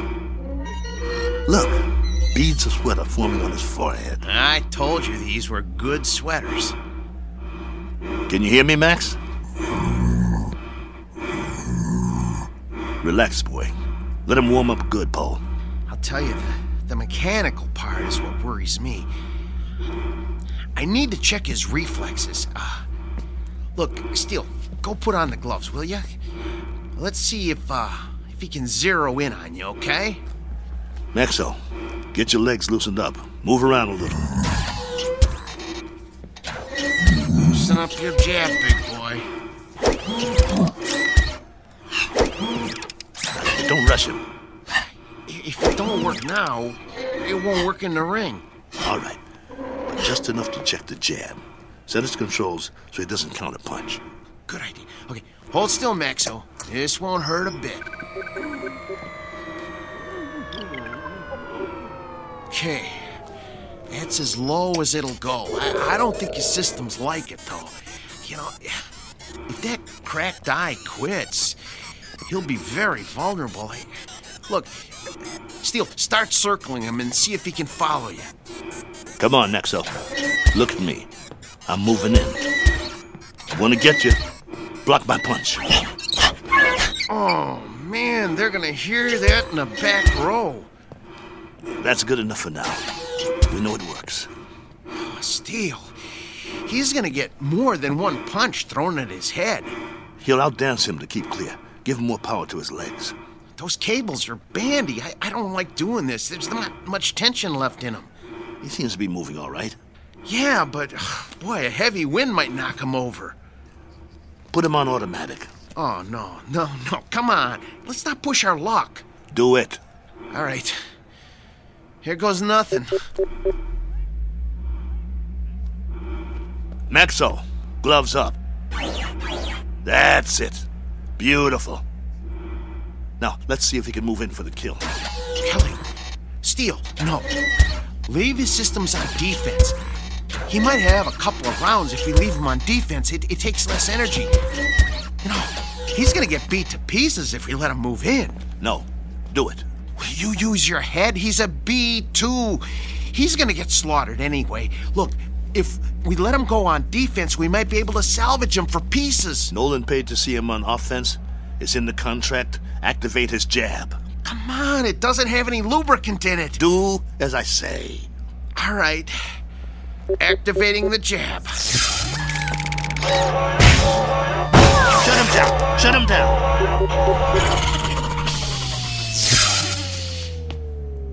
What did you do? What did I do? I told you to take it easy. It was on the lowest setting. I told you to check the arm. What's the matter with you?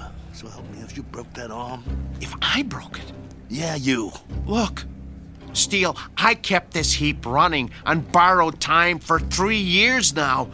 Before we left Philly, I told you we needed to fix things and replace parts. We couldn't let this chance go. Please, open him up and see what you can do. Steele, you know, try finding another mechanic that could have kept this antique working as long as I have. I dare you to. Please, see what you can do. Hold the arm up. Oh, man. Oh, no. Ugh. Come here. Take a look. You see that? The trigger spring came right off. Can you reattach it? I can try, but, you know, it's just gonna pop off again. That's what happens when a joint doesn't get enough lubricant. Well, I'll try to stretch it.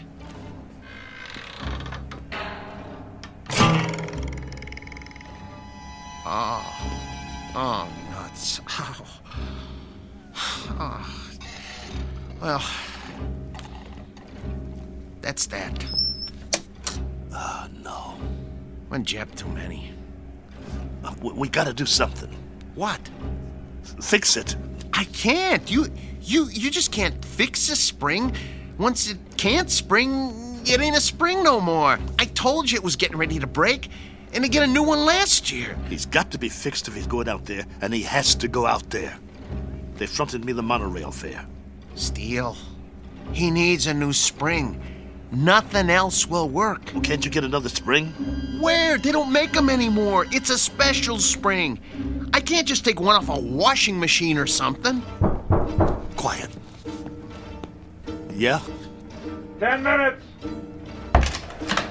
Something wrong? Oscar, can you make up the one after the next one? Mr. Nolan does not make changes. We just need a little bit more time to make some last-minute adjustments. Sorry, pal, no can do. We want him tip-top, don't you? Nolan's got you on next. What's the difference? Third? Second? It's all the same, right? Second's the semi-main. That ain't for a B2. Maybe some B2s, but this one... They want to see a fight, not an execution. But I'm telling you... 10 minutes or you're out of here. Be a shame after coming all this way. Right, boys? Right. Well then, I guess that means... We'll have to hurry. You heard the man? I heard him, but it's over. We're finished. No, we're not. There must be a way. What? Sell them for scrap and get a couple of monorail tickets? We hung in there as long as we could, but this is it. I have to hand it to you, Steele. You wouldn't give up. Quiet. I'm thinking. There is one way. It just might work. What might work? If they don't watch the fights. Who? Nolan and Oscar. Maybe they don't even come out of their office. What are you talking about? Oh, no. Oh, no. Oh, no, no, no, no, no, no, no. No, you can't do this. Get the trunks and robe off Maxwell. I'll change my clothes. Steele, you are out of your mind. You can't go into a ring against a B7. I used to be pretty good. I can get through a couple of rounds. Just bob and weave, throw a punch every once in a while. You'll get killed. You heard that, Tub. We deliver a fight or we don't get paid. Steele, come on. You're never gonna get away with this. They won't let you. Who's gonna stop me? You can't make them think you're... Steele, for God's sake. I can if you help me. Nobody here knows what Maxwell looks like. If Nolan and the other guys don't watch the bout, we'll be all right. Steele. The crowd won't have a clue. B2 sweat, bleed, and bruise just like the new ones. Give me the boots. Look, I got an idea. You know what I can do? I can wire my sister. She'll send us the dough to get us back east. Tape up my hands. Steele? Steele. I got another idea. Wait. Look, hold still. I know a guy in Philly wants to sell a B5 cheap. We could hustle up the cash and, Concentrate on wrapping my hands. If you don't tape them right, I could break them on the first punch. Steele, this is suicide. It's a B7 out there. Don't you get it? It's a B7. You're gonna get mangled. Quit talking. I gotta do this. Hurry up. There's no more time, Paul. Put the gloves on me. Oh, I don't want to do this. Please don't do this. Look, let me go into the office and let me talk to them. Maybe they'll understand. No, they won't understand. So you're not going anywhere. You're gonna stay right here and lace up my gloves. Ow! You'll help me or I'll beat your brains out on this wall. But you're gonna get killed, Steele. Then I'll get killed. Better me than you, right? I got us in this mess. I'll get us out of it. Get the heap out of there! You heard the boss. Lace my gloves up tight. We gotta fight.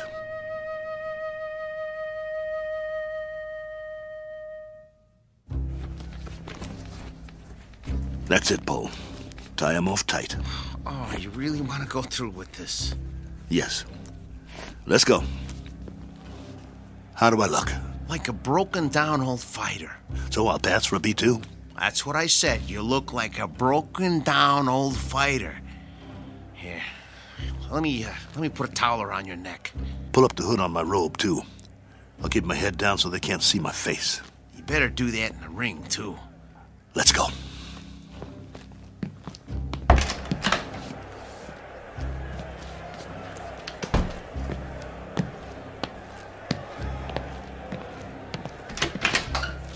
You're late. Just gamesmanship, Mr. Nolan. Making a late entrance, trying to get Max over the edge. Just like the old days, huh? Maybe I underestimated you guys. Nice robe.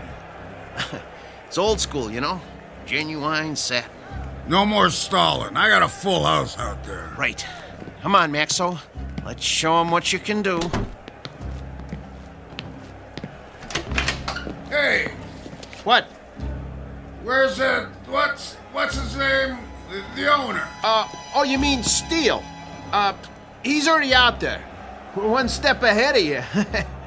I didn't see him pass my door. Well, he went a few minutes ago. He likes to check out the crowd. You boys better put on a good show. Yes, sir.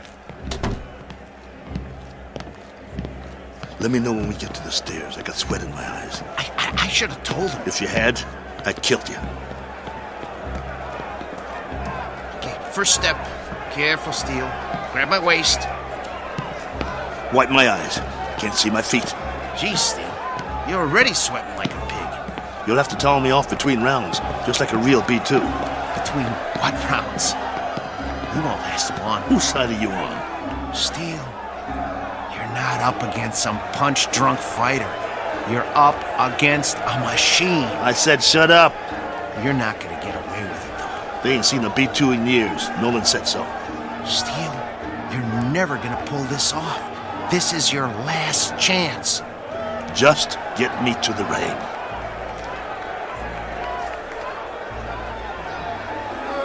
Hey, if it ain't battling Maxo! Go back to Philly, you bum! Rattling Maxo's more like it. You're terrible! What is it, a bucket of balls? Okay, Steele, here's the ring. 2 steps to the apron. I can see them. Okay, I'm gonna pull the ropes apart. Hey, send him back to the junkyard! Ladies and gentlemen, the next contest of the evening, a 10-round light heavyweight bout featuring, out of Philadelphia, the B2 Battling Maxo! Get out of here! Stop wasting my time! Your mother's a teapot! Come on, get that junk out of here! I'm gonna take your rope off now.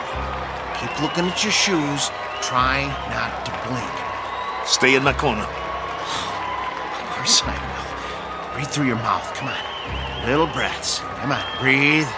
Not too fast. I need a drink. Sorry. The water bottle is filled with B7 hydraulic fluid.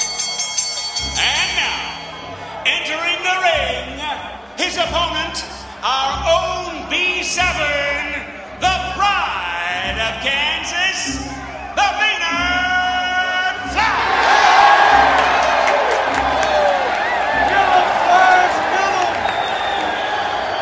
What's he doing?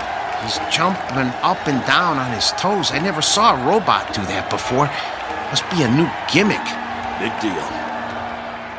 Well, this ain't kickboxing, so he's not scaring me. You should be scared, Steele. Come on. Get out of the ring now while you still can. You get out, pal. See you at the end of the round. Steele, stay away from him. And there's the bell. The fighters come out of their corners quickly. They size each other up.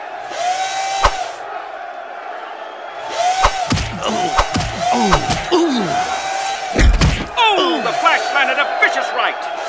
And another. And another. Come on, get away from him. Get away from him. Maxo backs away. Come on, I got money on this fight! Come on, I can take it. The Flash is the aggressor. He backs Maxo into the ropes. Hey, no holding. Get your B2 off the ropes. See how you like this? Bring it, you bum. I can take it. There's thunder in those punches. Your mother's scrap metal! Maxo backpedals. The Flash swings wildly. If he lands one of those, he'll take Maxo's head off. The Flash is coming in for the kill. That one was lethal. Stop the fight.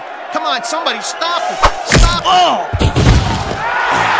Maxo is down. It's over. It's over. It's over. Come on, stay down. It's over. Just get me up. I've never been knocked down. I'm Steele Kelly. In the time of 1 minute and 22 seconds of the first round, your winner, the Maynard Flash! Yeah, that's it. Haul him out of here. Move it! Is he broken or what? No, he's okay. Just a second, okay? Steele, can you stand? Come on. Talk to me. Are you bleeding? Put the towel over my face. Yeah, sure. Get the robe. What? The robe. I'm gonna walk out of here like a man. Come on, before they start throwing things.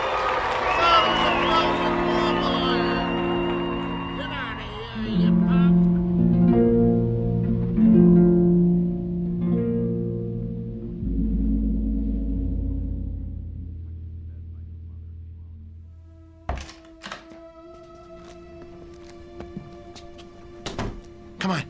I'm gonna help you. Let me help you up on the table. Come on. Here we go. Sit. Come on. Steele, I'm gonna try and get you some ice. Forget it. But your eye. It'll be all right. I think right now you need a good stick man instead of a mechanic. That eye looks terrible. Actually, I think you need a doctor. Oh, man, you are really a mess. I don't have nothing with me. No needle, no thread, no iodine. That's not what I need. All I got is a couple of Maxo shop rags. Well, maybe we can stop the bleeding with them. Go. What? Where? Go get the money. But I can't leave you now. All right. Look, but just lie down. I don't even try to move, okay? I'll be right back.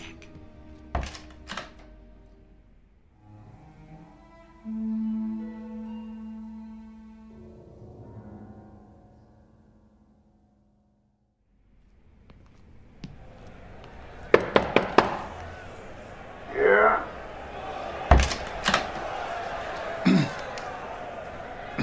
Mr. Nolan? Over that quick, huh? Yeah, I guess. Maxo did the best he could, though, Mr. Nolan. Your strategy didn't work. Did you really think arriving in the ring late would upset a robot? Well, you never know. But that B7, it must have been tweaked or something. I never saw anything like that. Me neither, and I hope I never do again. Get your boy and clear out. Yeah, we will. Only first. You heard the boss. Well, you see, my boss Hiding out, huh? Don't even want to show his face. Something like that. Come here. What? Mr. Nolan says you should come over to the desk. Okay. I want you to deliver something to your boss. Yeah? Piece of advice. Can you handle that? Yes. Now listen real close.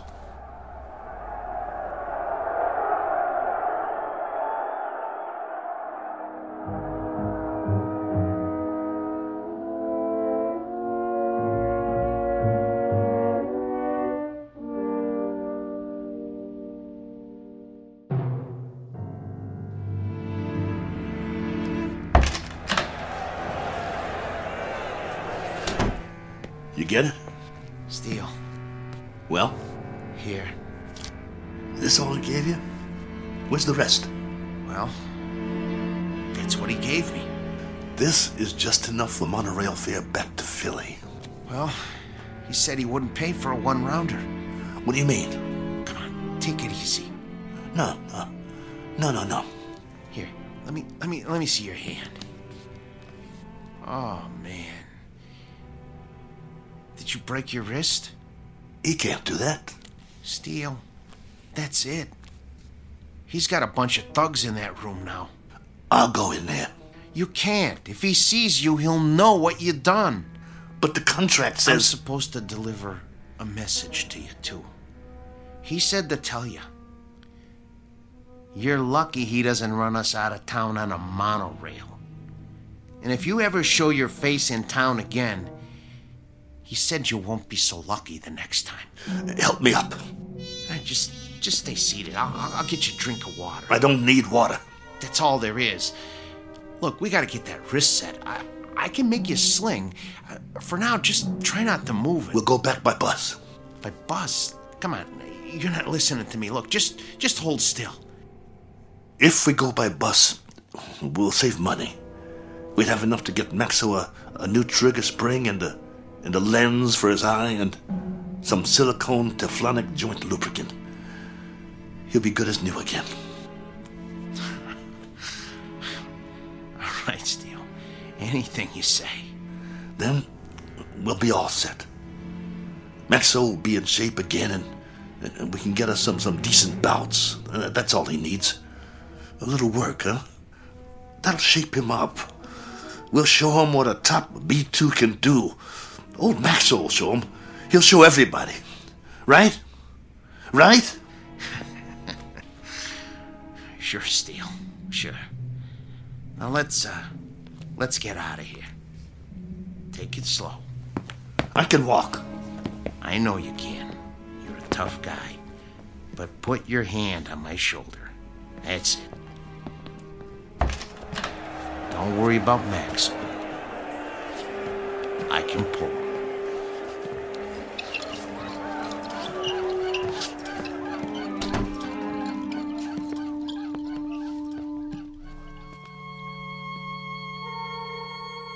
Portrait of the Losing Side.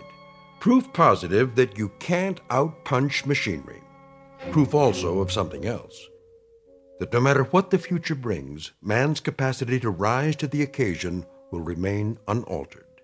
His potential for tenacity and optimism continues, as always, to outfight, outpoint, and outlive any and all changes made by his society. For which 3 cheers and a unanimous decision rendered in the Twilight Zone.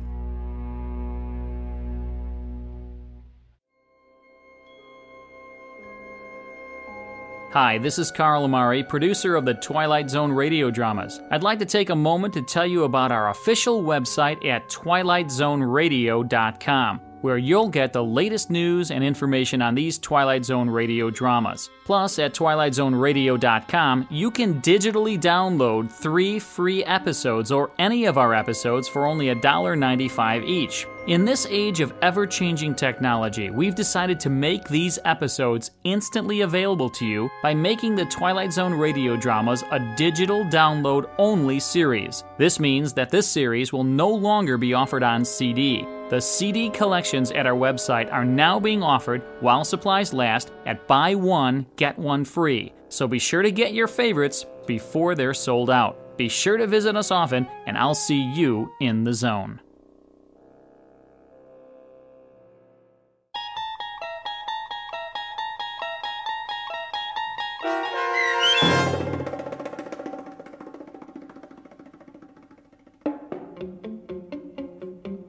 Steel, starring Lou Gossett Jr. with Stacy Keach as your narrator, was adapted for radio by Dennis Etchison and Joby Cerny, and written for The Twilight Zone by Richard Matheson.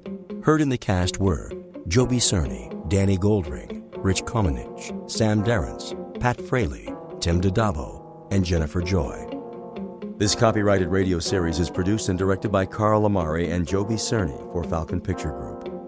Custom Foley effects, sound design, and mixing are done in the Cerny American Sound of Picture Theater by Cerny American creatives Bob Benson, Matt Sorrow, Tim Cerny, and Todd Beyer. To learn more about the Twilight Zone radio dramas and to contact us, visit our official website at twilightzoneradio.com. Doug James speaking.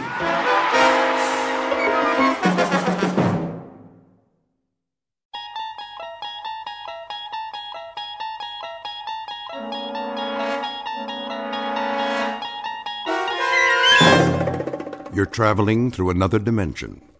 A dimension not only of sight and sound, but of mind. A journey into a wondrous land whose boundaries are those of imagination. Your next stop, the Twilight Zone.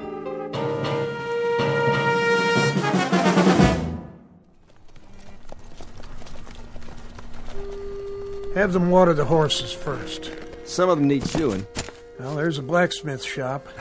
But no blacksmith, or anybody else for that matter. Looks like they all just cut and run. It's Johnny Reb for you. Leave nothing behind. I got a feeling, though. Don't you, Major? What feeling?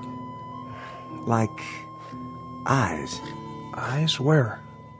That's just it, sir. I don't know. But I sure got the feeling. On the back of my neck. Like we're being watched. Maybe this town ain't so empty after all. No place to hide. A few stores, church. If there's a sniper up there, he'd be a fool to take on this many. Well, it's like you say, sir. Johnny Reb's got more guts than brains. Take 2 men and look around. Miller! Sir? Check out the general store. Davis, you take the livery stable. Ain't nothing there, Captain. I can see it from here. You make certain, son. That's an order. Yes, sir. The rest of you, see to your mounts.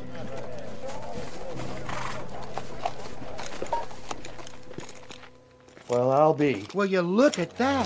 What is it? Captain, I think you better see this. Hold your fire! What do you see? Miller? Miller? Davis? What happened to them? I don't know, Major. They went around that storefront at the end. What the...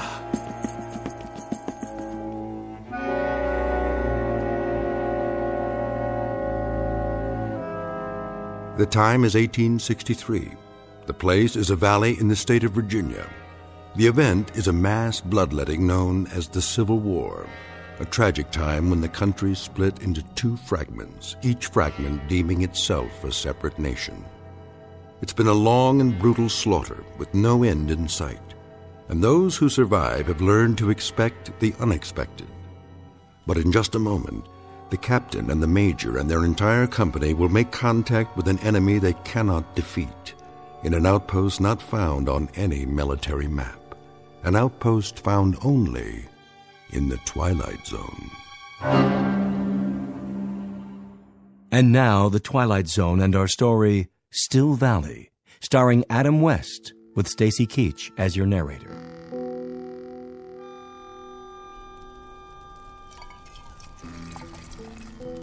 You want more coffee, Private? That what it is? Chicory, maybe a little sawdust, but it's hot. Obliged. I've tasted worse. I just don't remember where. What is it? Quiet. You hear something down there? Thought I did. Yanks? Maybe. Whatever it was, I don't hear it anymore. I didn't hear nothing. You never hear nothing, Dogger. Just sit in your duff and wait it out.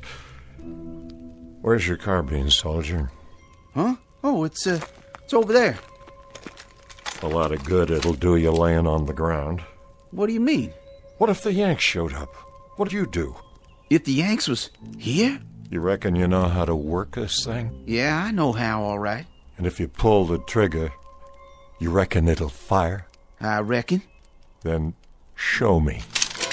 Hey, what's the idea? The idea is you aren't a right arm to me or a left arm. You're just some extra baggage that breathes through his mouth and splits half my rations. You mad about something? Fed up is more like it, Dogger. When do you figure to shape up? By the end of the war? I'd do my part. Yeah, like an army mule. Why don't you just go down there and give up? The Yanks will treat you real good, while General Bobby Lee's off fighting the war for you. I didn't used to be like this. Yeah? When did you up and change? I was at the 2nd Manassas. I think that's where it come to me sudden like. What did? It's like this, Paradine. I had my 2 brothers there. One of them was 15 years old, that's all. 15! I was right alongside him, going up a hill. A mini-ball came out of nowhere, hit him dead center. Took him 3 hours to die. He was just a kid, just a little screaming kid. That was my brother Phil. My older brother Kearney. He was dead the next morning. Wanted to be a preacher. Always talking about the gospel, words of Luke, words of John, words of the prophets. He ran out of words, and God run out on him. But you don't have a nerve in your body, I guess. Oh, I got 'em. Just as many as you from head to boots. But I don't concern myself as much as you. You're worrying about dead men and lost battles. That's just too much area to fret in. Then what do you worry about? I'm worrying about 2 scouts on a mission. Us. And a piece of dirty brown paper with orders written on it. It says right here. It says the Yanks are going to take up a position in Chanow Valley. We're supposed to scout them out, see if we run into their vedettes, and then check back the minute they get into that town down there.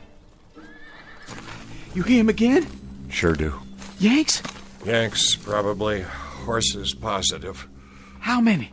Just a patrol, I figure. Maybe 20, 30 men in all. That's funny. What is? Listen. I don't hear nothing. I know you don't, but I heard horses, and they come from down there in the valley. They're Yanks. There isn't any question about it. How come you think that? 'Cause everybody else in these parts is packed up and moved out before the fighting gets here. Come away from the edge, Joe. This ain't no place to stand out in the open. If they are Yanks, they'd be in that town already. It'd be as noisy as a county fair, but now there ain't a sound anymore. Maybe they gone away. I reckon I better get down there and take a closer look. I wouldn't do that. I know you wouldn't. Joe, you don't need to go. We got orders. Let's pull out and just ride away. Both of us. You wait here with your horse. If I don't come back... Listen, Joe, we know they're down there, right? You heard them. Well, we found out what we had to find out, where they are. The Yanks are in the valley, so now we go back and report it. What's the point of... The point is, we gotta count their heads and their horses and their guns. We gotta look at their regimental numbers so our boys will know what's coming. That's enough point for you, Private? I don't care no more. I don't care. I got only one big mission left, and that's to stay alive. I say we go down there and wave an undershirt and throw down our rifles and... Why'd you hit me? Mr. Dogger, I extend my sympathy so long as you keep your yellow inside. But the minute it crawls over to me and tries to climb up on my horse, too, then I withdraw my sympathy. You understand? Yeah, I understand. I pledge everything I got to this war, and all I get is the back of your hand. So far, you and me have pledged nothing to the Confederacy except maybe empty bellies and lack of sleep. But a couple of 100,000 others, including your own brothers, pledged a whole lot more. And now you're making it appear they did it for nothing. Now you pick up your rifle and stand at the ready. I got it. Good. If you hear a shot, that means they're down there in force. And you get back to camp at a fast gallop. Tell the lieutenant what happened. If you don't hear from me in 15 minutes, get back there anyway. You really going alone? Just me and this brave horse. For want of anything else.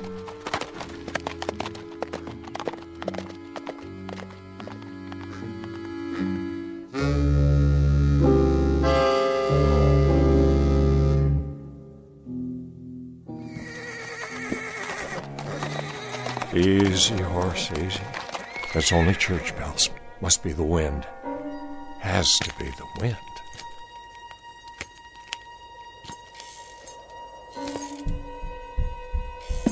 Who's there? Come on out with your hands up. If you're in there, why don't you show yourself? You a yellow yank, that it? I got you. Drop you. Where'd you go?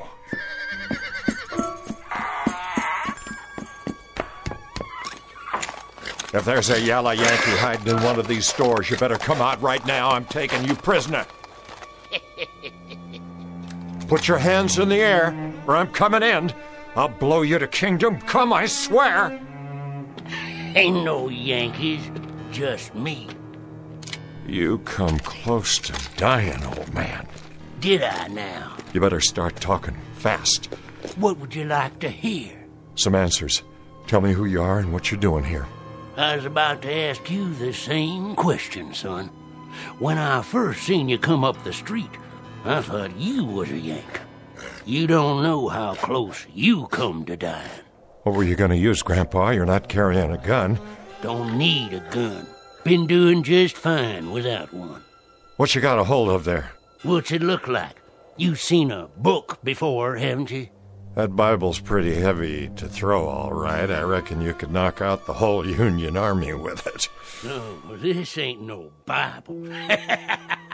And I wasn't aiming to throw it. Just use it, like I used it on them. On who? The Yanks. I took 'em all out, every last one. Leastways, every one that rode in here. Sure you did, Grandpa? Oh, I done it all right. What'd you do, read to 'em? Not to 'em. At 'em. And they turned tail, just like that? Nope. It was the town folk packed up and left. Then what happened to the Yankees? They're still here. I suppose you got 'em all hogtied, hmm? Come on, I'll show you. Over behind the blacksmiths. I don't need to play your games. Just tell me where to water my horse. What about grub? Ain't you hungry? Of course I am, but this town's been picked clean by bluecoats. You're wrong about that, too, son. There's plenty of food. Sure there is. You think I'm lying? Feast your eyes on this. Well, that's a Union Army supply wagon. What'd I tell you? Still full of crates, most of them not even opened yet. Guns, ammo, clothes, rations. Take your pick, Johnny Reb. I don't believe it. This here is real salt pork. First meat I've had in 2 weeks. Eat your fill. Wait a minute. You saying the Yanks rode out and left all this behind? That doesn't make sense. Like I told you, Johnny, they didn't ride out. They're still here. Where are they, old man? Talk or by God, I'll... Turn around. What? Meet the Major. What is that? A statue? Well, now, you ever see a statue sitting on a real horse? But they're not moving. No, sir, they're sure not. And neither's the rest of them. The rest? Of the company. Are they dead? Sure. Standing up, big as life. All 19 or 20 of them. Then they're sleeping. Sleeping on their feet. That one over there, he was cleaning his rifle. And that one, well, he took his boot off, and he's still standing on 1 foot. And this one, he was just drinking out his canteen, and he done fell asleep with his eyes wide open. Plague, then. Something in the water. The water's fine, nice and sweet. Some kind of sickness, but that could take hours. And it wouldn't get them all at the same time. I told you. I put him to sleep. There must be some natural explanation. Natural? Now don't that take all. What happened to them Yanks ain't natural. This is what done it. This here book and what's in it.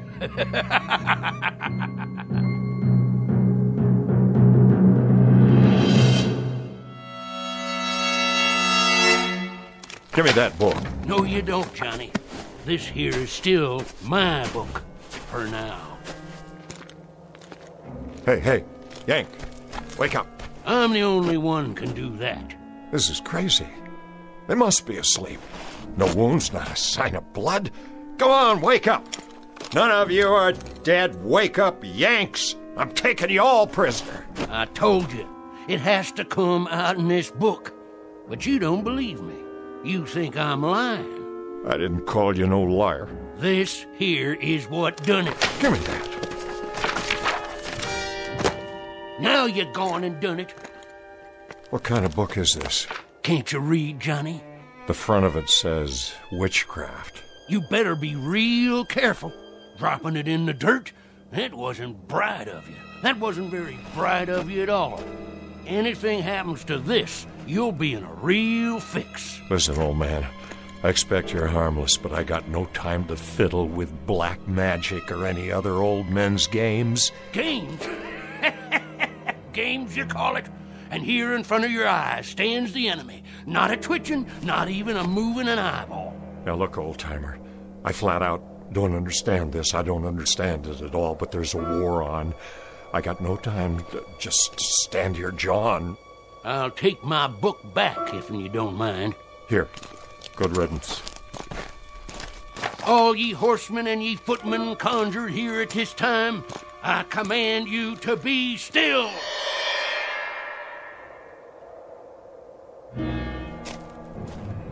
Oh, Johnny, you didn't believe me. What about it now? I reckon you'll have to believe me, being as you can't move a muscle, being as you can't speak a word. Didn't want to do that to you, 'cause you're one of us. But you wouldn't listen. Well, now you will.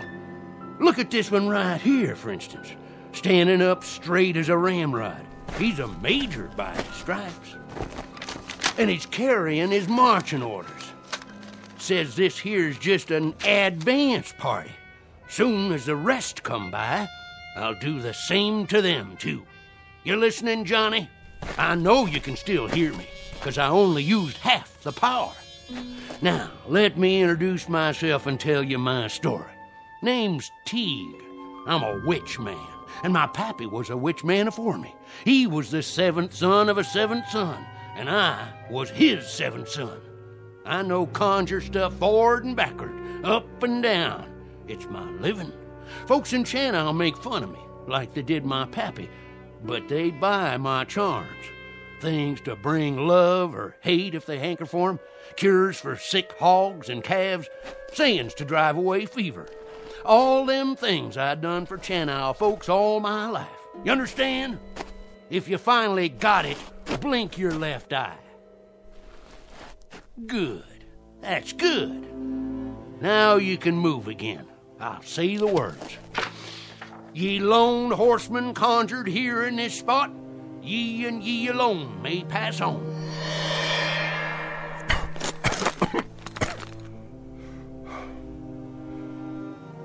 Mesmerism, that's what it is. Parlor tricks? Sure, that's what you'd call it. You'd call a rooster a hen and a gelding a bay just to deny what's right and true. Oh, Johnny, I thought you understood. What did you do? Just what I knows how to do. I've been laughed at and told to mind my business. Young'uns hooted and throwed stones. I could have cursed 'em, but I didn't. No, sir. They was my friends and neighbors in Channel, and I kept back evil from 'em. But I couldn't move. I couldn't blink an eye. Just like the Yanks. When they come, everybody run afore 'em, but me. Invaders, tyrants, thieving skunks in blue. But I fixed 'em. I didn't do no running. I carried this book out into the street, and I read the words, and you can see what happened. Now you listen, and you listen good, Johnny Reb. You fight the Yanks with everything you got. That's what I intend to do. Let me see those orders. From General T.F. Cotler, commanding 4th Division, Union Army, you will move immediately with your entire force, taking up a strong defensive position in the Channel Valley. Hear that? His entire force. There's more coming. You and me got things to talk over, Johnny Reb. What things? I heard all I need. You got to understand. This book here don't have nothing to do with mesmerism. This is conjure stuff. And what I done to these Yanks, I can do to the rest of them. I can freeze them in their tracks. I can open up a path to Washington, D.C., so that Bobby Lee could ride in there with no more than 3 Confederate troopers and take over the whole country. That's what I can do with this book here. That's what I can do. You hear me? Magic? You claim it's magic. I don't claim. I say. It's what I read in this book. And now you've seen it. You felt it. And you could do this to the whole Union Army? Could and would. Why don't you, old man? For one good reason. And one good reason only. It better be a good one. If you have the power to turn the war to our side. I'm going to die. I'm going to die before the sun goes down. How do you know that? How? I can feel it in my bones. I can smell death. I seen the raven on the wing. I heard it coming. It's on a white horse, galloping this way. It's a pounding in my heart, a galloping straight at me. Old Mr. Death ready to pluck me out of the living. So I ain't going to be around long enough to do what's got to be done. Then if you won't do it, who will? I'm leaving it to you. Me? That's right. But why me? A book ain't the only thing I can read. I can tell the look of a man. Eyes, head, hold on his weapon. I can tell all about that man. So I'm choosing you. Everything you need you can find in this book. Spells, magic, curses, charms, everything. Here, take it. It don't seem right. It don't seem right at all. There's something about all this. Something. Something like what? Something unclean. Look at these pictures. Animals, symbols, things I've never seen before. It's like being in league with... Say it, Johnny Reb. You got it right. Now say it like it needs to be said. With the devil. That's it. That's who you're in league with now, Johnny. That's who we'll have fighting on the side of the South. The devil himself. The devil! The devil!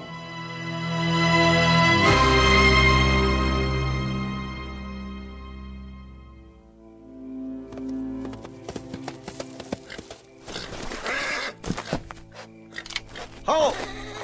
Easy. Who goes there? Dogger, troop scout. Advance and be recognized. I'm advancing. Now put that rifle down. I got a message for the lieutenant. That you, Dogger? Yes, sir. You've been gone a long time. We almost gave you up. Dead or prisoner by this time, that's what we figured. Neither, Lieutenant. Where's the other scout? I don't rightly know, sir. What do you mean by that? Well, if I did know, I'd sure tell you. Talk sense, man. Well, sir, it's like this. Paradine, he rode off to the valley a while ago. Said if he didn't come back, to tell you as fast as I can. And he didn't come back? No, sir. He sure didn't. I've been riding like the wind. So the Yanks are here. Can't say that, sir. Not for sure. Why not? It was mighty strange back there. Not a sound that I could hear. Paradine, he said he heard horses riding into town. Thing of it was, they never come out. Well, why should they? They're bivouacked while they prepare for tomorrow's battle. One thing, sir. If they did ride in, they plumb disappeared once they got there. What are you talking about, soldier? It's like they rode into a hole and got covered over. Them and the horses. Not a hoot or a holler out of them after that. Like they rode off the edge of the world. Or into a hole like a great big grave. What happened to Trooper Paradine? Well, sir, I reckon by now he's buried somewhere down there in that lonesome valley. With the rest of them. Buried. And never coming back.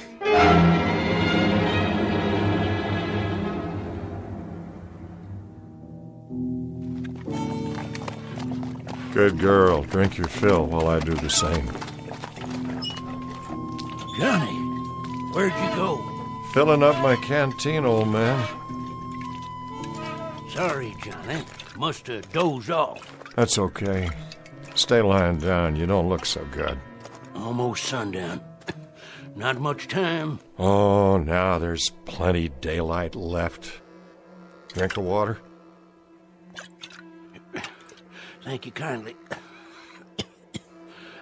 I told you, I only got till sundown. After that, it's all up to you. That ain't gonna happen. You're feeling stronger, I can tell. Oh, no. Just a few more minutes. That's all you gotta wait. Just a few more minutes. What are you telling me? Read it. Read it. You hear me? I said stay down. Johnny Reb, you hear me? You got to read from it out loud. Here. Right here. It takes your blood on the first page. Oh, come on. That settles the pact. That makes the contract. Your blood mixed with mine on the front page. You need food is what you need. That's the only thing wrong with you. How about some salt pork? Hey, Johnny Reb. Stars and bars. Here, I'll cut you off some. Hoist 'em high. Would you open your mouth and eat? Stars and bars. Stars and bars. Oh, man. Don't you do me like that. Oh, dang saber. Now I've gone and cut myself. The blood. It dripped right there in the book, just like you said, old man. Hey, old fella, talk to me. What do I do now?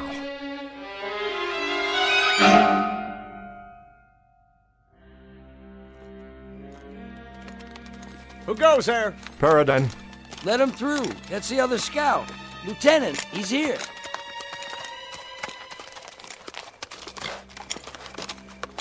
That's you, Paradine? Yes, sir. You see, Dogger, he didn't ride off the edge of the world after all. Joe, is that you? It's me, all right. I'm sure glad to see you, Joe. I rode back here just like you said. You did good. So the prodigal returns. Some people around here figured you must be dead by now, or a prisoner. Neither one, Lieutenant. No time for either, it appears. Sir? That book in your hand. Man's got to do his reading, doesn't he? It wasn't like that. Well, let's hear it, man. What did you see? More'n you'd believe. I'll be the judge of that. Go ahead. I'll try.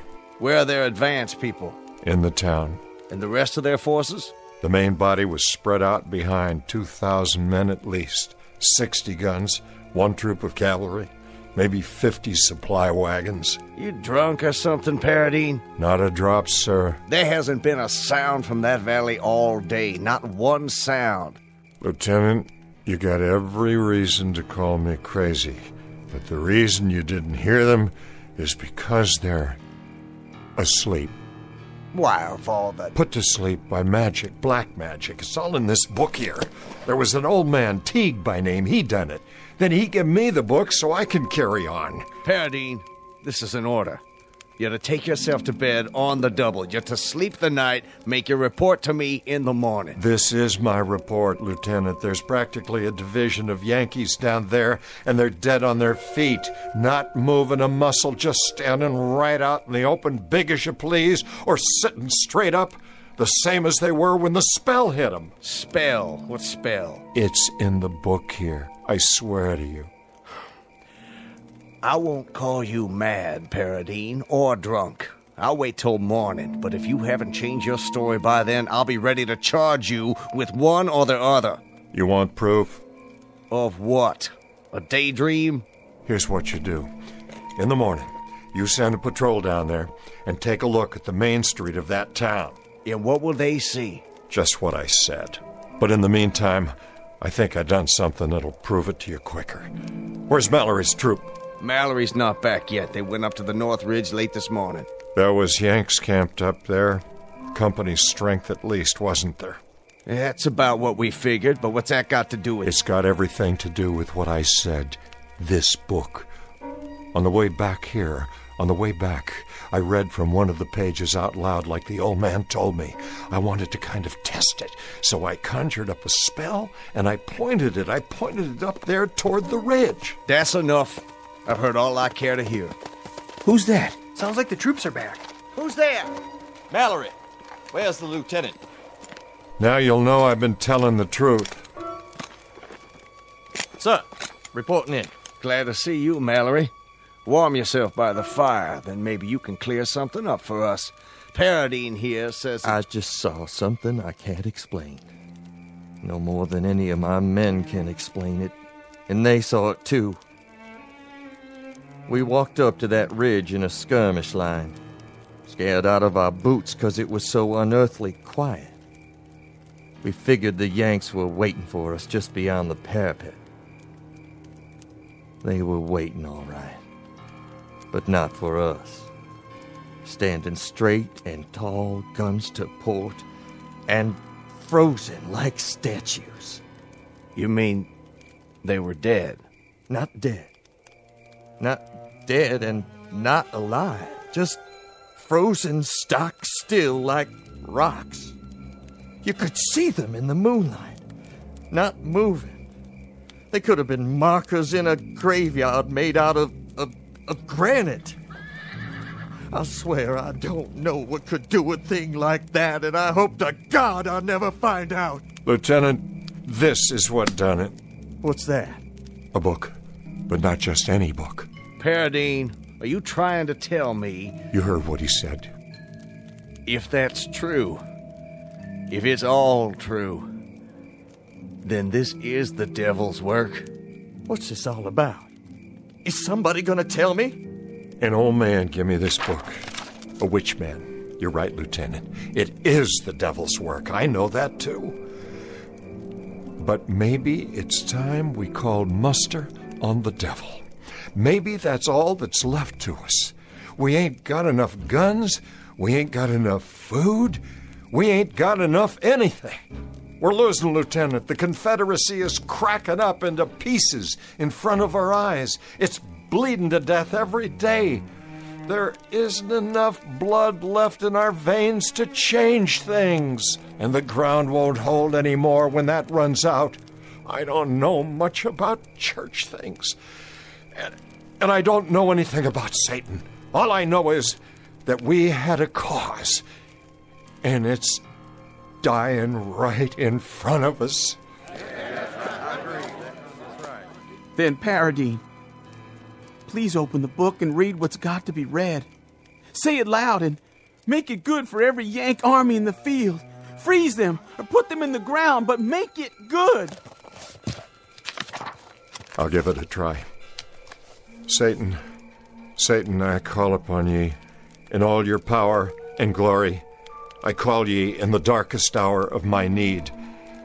And in so doing, I do heartily revoke the name of...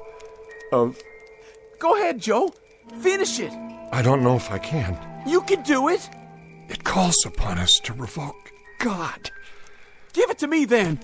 Wait. I'll finish it right now if you can't. Dogger. Now look what you've done. Leave it be. Joe, you said yourself, it's all we got left. He's right, Paradine. God help us, but this is all we got left. I don't like the feeling inside me. What do we call them, Lieutenant? Damn Yanks? That's the phrase, isn't it? Damn Yanks? But if I read aloud from this book, it'll be the Confederacy that's damned. It's that book, or it's the end. Then let it be the end. Let it come if it must come. But if it's a cause that has to be buried, let it be buried in hallowed ground. Let it be buried in hallowed ground, and let this be consumed by fire.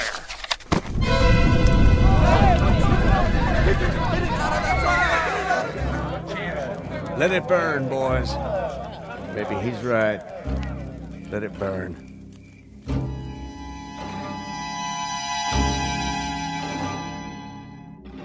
Joe, you awake? Yeah. I was thinking. You probably did right, Joe. If we got God on our side, we don't need no witch book. I hope you're right. It'll be all over soon, and then we can go home to what's left and forget all about it. Start over, 'cause it'll be over and done. Likely so. The question is, how long? They say there's a battle gonna start tomorrow. Yeah? Yeah, a big one. That's what the talk's been. Where? Someplace in Pennsylvania. Could be I burned the book too soon. Whereabouts in Pennsylvania? No, I don't know. I don't recall. Where, Dogger? Where's this battle in Pennsylvania? I don't know, a little town. Never heard of it before. A place called Gettysburg. Gettysburg. Well, I guess this is one we'll have to fight without the devil's help, no matter what happens. May God help us. God help us all.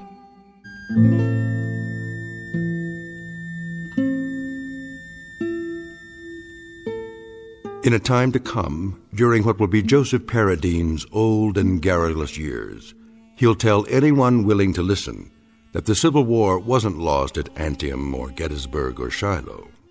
Rather, he'll insist the Confederacy's fate was sealed in a little valley hamlet called Shannou. And people will laugh or pity him when he insists that the South lost the war because they refused a certain strategic alliance. But the truth is that such unholy alliances are often the norm rather than the exception in the Twilight Zone.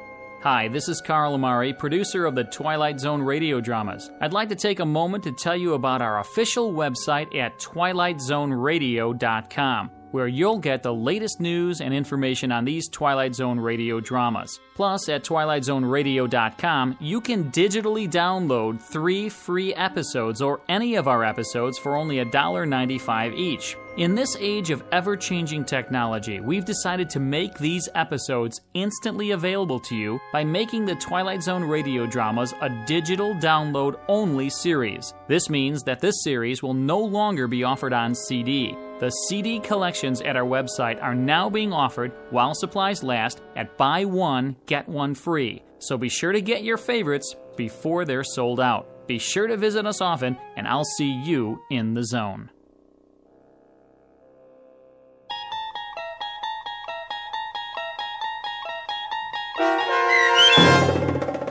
Still Valley, starring Adam West, with Stacy Keach as your narrator, was written for The Twilight Zone by Rod Serling from a story by Manly Wade Wellman and adapted for radio by Dennis Etchison. Heard in the cast were Mike Novak, Richard Hensel, Turk Muller, Doug James, Jeff Lupiton, Christian Stolte, Sarah Marks, Carl Amari, Vince Amari, Paul Patch, and Roger Wolski. To learn more about the Twilight Zone radio dramas and to obtain audio cassettes and CDs of these programs, visit our website at twilightzoneradio.com. This copyrighted radio series is produced and directed by Carl Amari and Roger Wolski for Falcon Picture Group. Doug James speaking.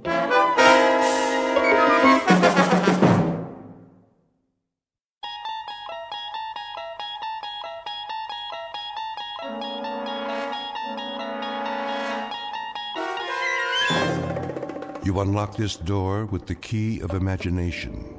Beyond it is another dimension. A dimension of sound, a dimension of sight, a dimension of mind. You're moving into a land of both shadow and substance, of things and ideas. You've just crossed over into the Twilight Zone.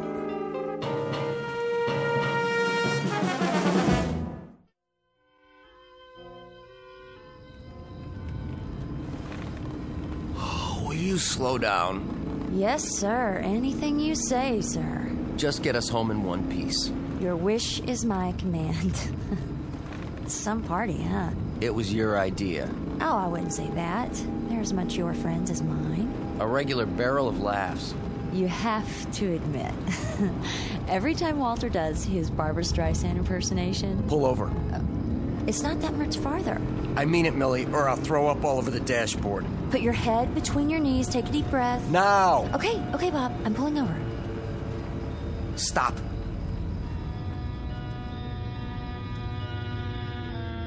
Hey, where are we? Oh, let me out.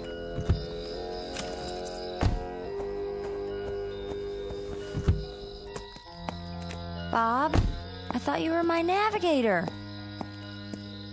I must have missed the turnoff, you know, after Riverdale.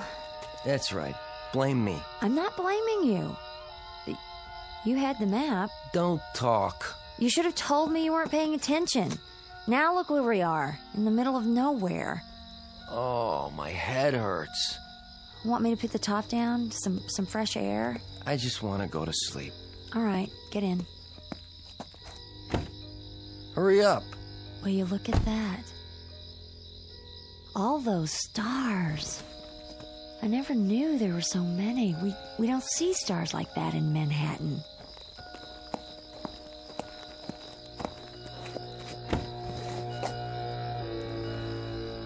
Night. Wait a minute. Let me sleep. What happened to all the stars? Sleep tight. Don't let the bed bugs bite. Did you see that? Where's the blanket? 1 minute there were a million of them, and then something blacked them out. Oh, they're back again. Oh, must be my eyes. Hurry up, Mel. Come to bed. Sure, Bob.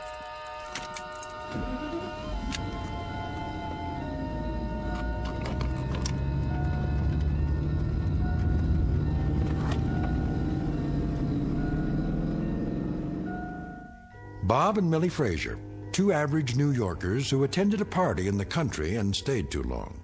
They also drank too much and on the way home took an unexpected detour. But they aren't worried. In a few hours, it will be morning and they'll be home in their beds safe and sound. Or so they'd like to think. Most of us wake up knowing exactly where we are.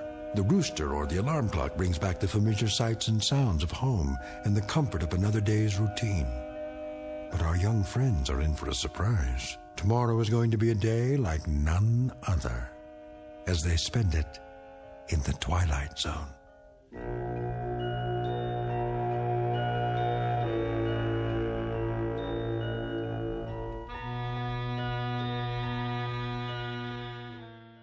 And now, The Twilight Zone and our story, Stopover in a Quiet Town, starring Stephanie Weir with Stacy Keach as your narrator.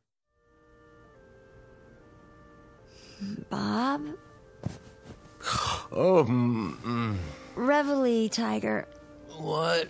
The year's at spring, the spring's at morn, the morn's at 7. Speak softly, woman. I got a hangover that was meant for a much bigger man. Want an ice bag? No, just call an undertaker. What was in those martinis anyway? Gin held down wind from the vermouth. I don't suppose. What? I wasn't by any chance the life of the party. You were perfectly fine. Yeah, great, in fact. You told that joke about the ball bearings. Oh, not that one. And you broke a lamp making a forward pass with the throw pillow. Was it expensive? The pillow? Not very. You spent the rest of the evening oogling that girl. Which girl? The one in the low-cut sequin dress. Oh, that girl. Yeah, pretty enough, I suppose, if you like that sort of thing. How would you know? You never looked at her face. You sure it was me? Oh, it was you, all right. Hold down the fort. I'll make the coffee. That would be thoughtful. Wait a minute. I didn't even take my shoes off? Don't tell me. Oh, Bob. I knew you were toasted, but really, you slept in your clothes. You should have helped me out of them. I couldn't even help myself. Look at this dress. It's disgusting. Now I have to get it cleaned. I didn't think I had that much to drink. Did I? Bob, this may sound like a foolish question, but where are we? What? Open your eyes the rest of the way, very carefully. Now, take a look around. I hope we are in an apartment on West 12th Street in New York City. Open them the rest of the way. Oh, no. Tell me I'm still asleep. I wish I could. Millie, answer me honestly. Have you ever seen this bedroom before in your life? Not even in my dreams. We went to sleep at home, didn't we? Sure we did. Remember? Not exactly. We left the party up at Bedford Village. And I was driving. No, I was. I had to because you were... sleepy. That's a nice way of putting it. Let's just say unable to keep the car on the road. I put the top down. I thought I did that. It was supposed to revive you. Then somewhere about Riverdale... Somewhere? You missed the turn? Wait a minute. Something came down on the car from overhead. A shadow. And then... Then? That's all I remember. You probably plowed into another car. I most certainly did not. Well, another car plowed into us. We probably got knocked out. You were already out. Please, I am trying to contact my brain. Somebody brought us here, put us to bed, leaving us fully clothed. That was respectful, don't you think? And now there's probably bacon sizzling and a plate of scrambled eggs waiting in the kitchen. I could use some of that. Yeah, me too. But I doubt there's room service.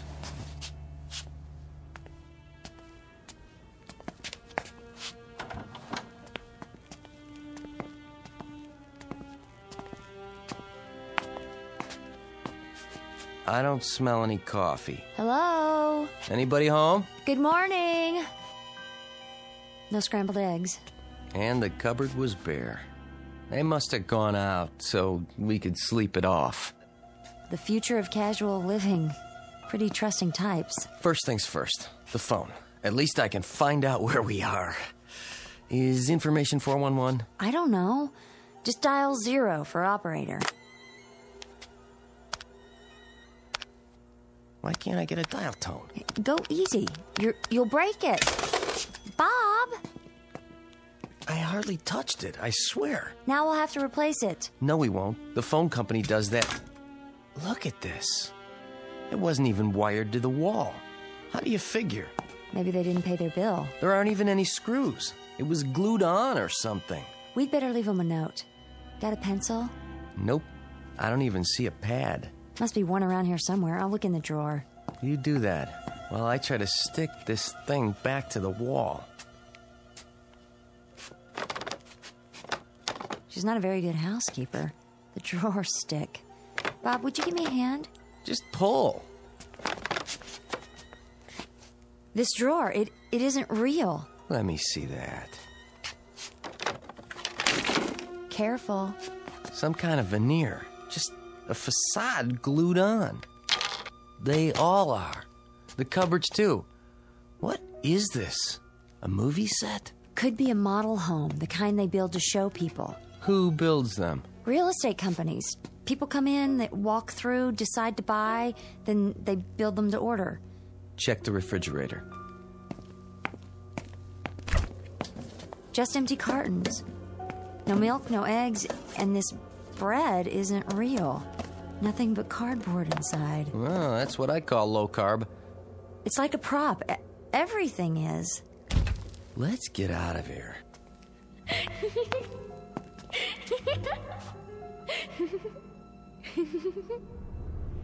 Do you believe in ghosts? No, but let's go anyway.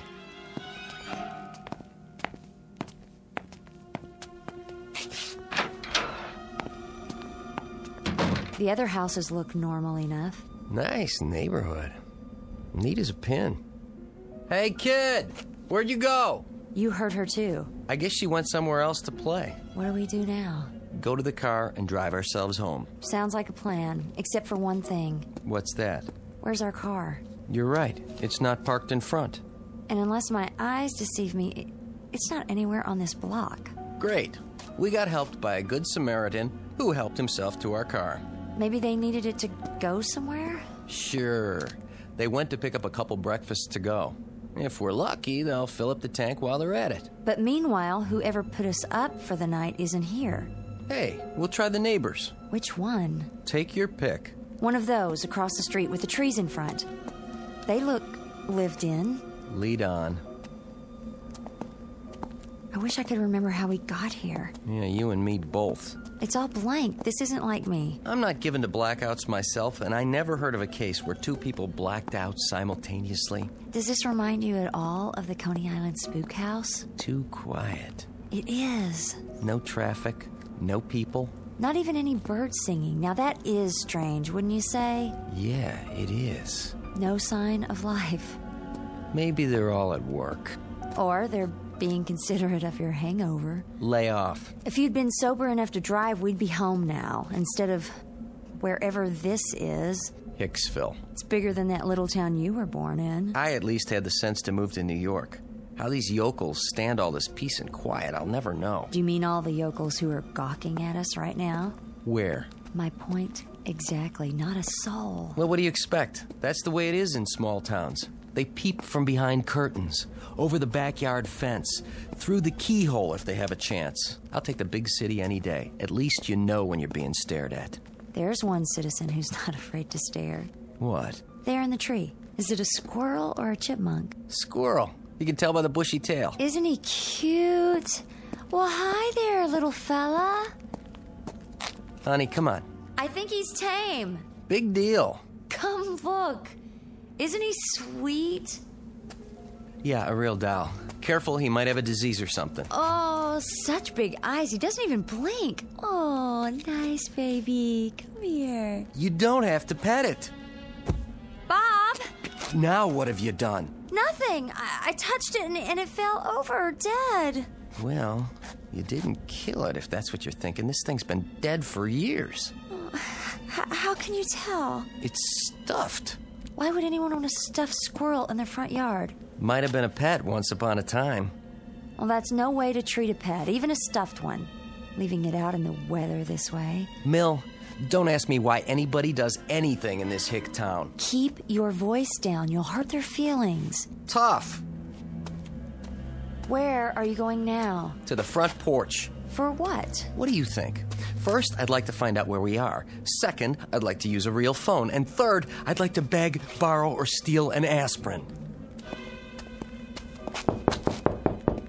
We must look a fright. Don't worry about it. I wish I had my hairbrush. What did you do with it? It was in my purse. And where's that? I guess I left it at the party. So you were under the influence yourself. At least I was able to drive. Come on. You don't have to break it down. Will you quit criticizing me? I'm not criticizing. I just want to go home. And how do you suggest we get there? I don't know. But I don't like this place, and I don't remember how we got here, and no one will answer the door, and I'm frightened, Bob. Don't get all female and fluttery on me. Will somebody help us, please? I give up. There's no one home. And I'll bet there's no one in the next house, or the next, or the next. Help! Somebody, we're lost! Oh, can anyone hear us? Please help us!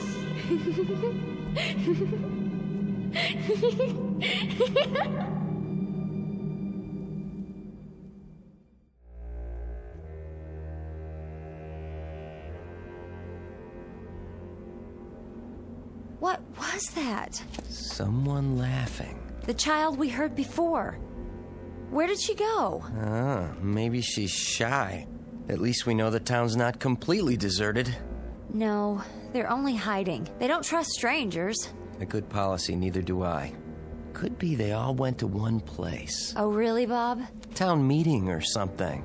On Sunday morning. Especially on Sunday morning. That's where everybody is. They've gone to church.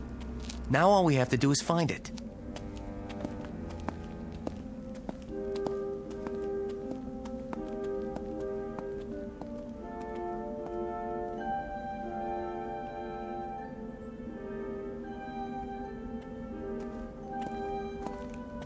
This is the place, all right. I've seen 100 churches just like it. Painted white with one big steeple, a couple trees, flower beds along the sides. Do you think they're inside? One way to find out. We can't just walk in. Watch me. What do you tell them? I'll tell them I'm tired of their creepy little town. And I'll pay anybody anything he asks to get us to a train or a bus station that'll take us back to civilization.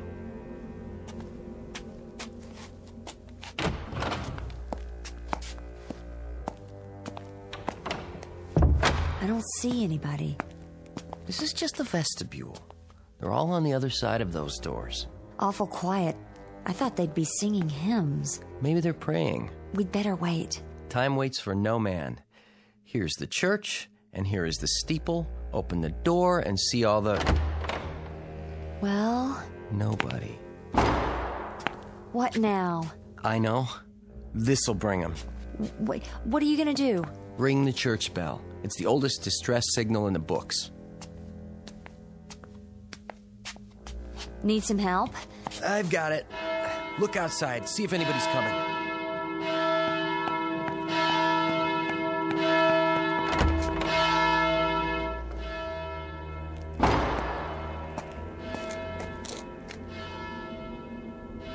Oh, no.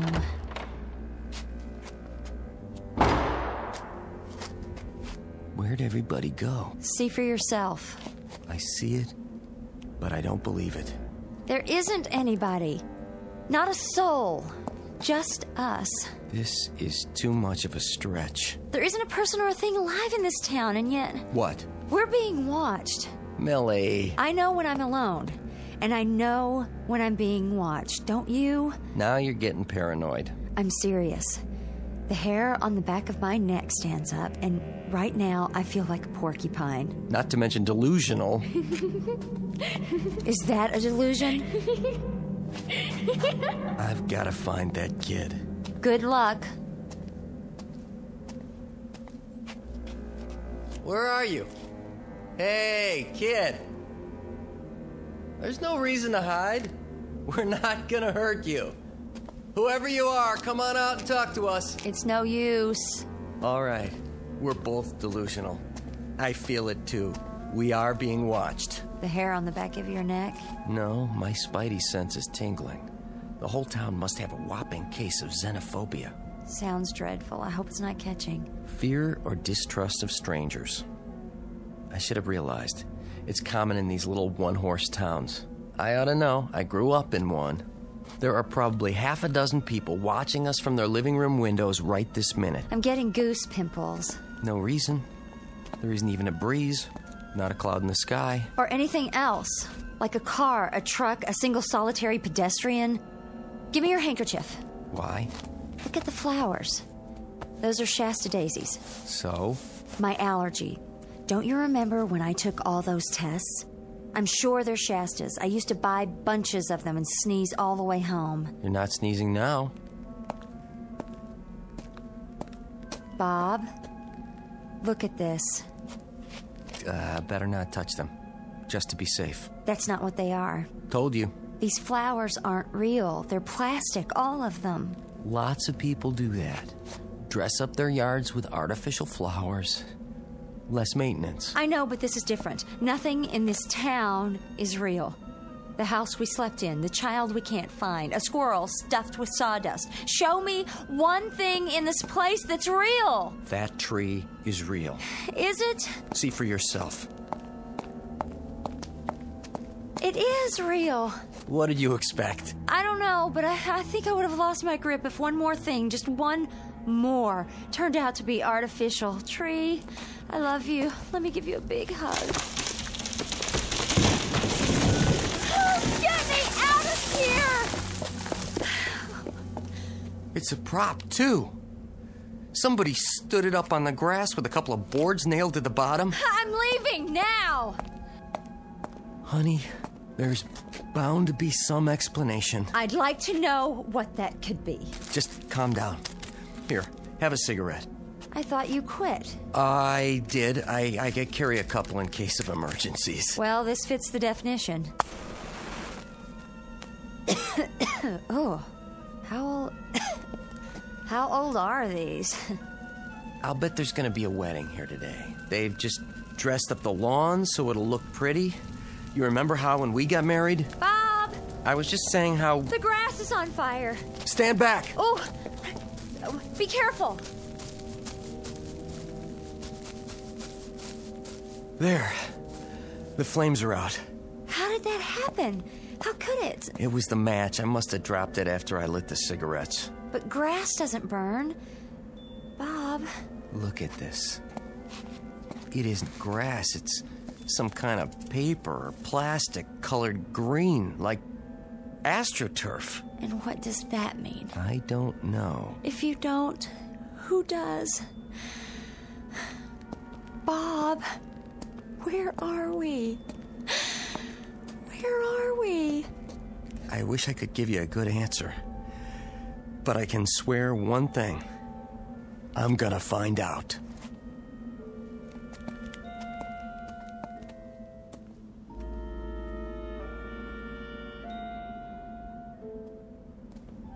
This has to be the center of town. You think so? Main Street, USA. Barbershop, a 5 and dime, a bank. Just like your childhood. Are you sure you're not dreaming this? Is anybody here? Can anybody hear me? My name's Bob Frazier. This is my wife. Will someone show us the way out of here? Don't try anymore. Just keep walking till we get away from this nightmare. Wait. We'll come to the edge of town sooner or later. Just keep moving in a straight line. Wait, I said. Do you hear that? I hear something. Sounds like a music box. Where? Over here. It's coming from the antique shop. Don't.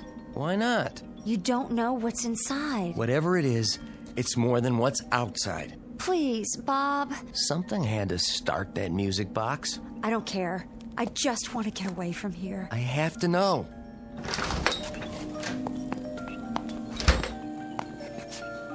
The store isn't real either. There's nothing behind the door. It doesn't have a roof or 4 walls. Hello? Anybody? There's only a display for the window, and that's it.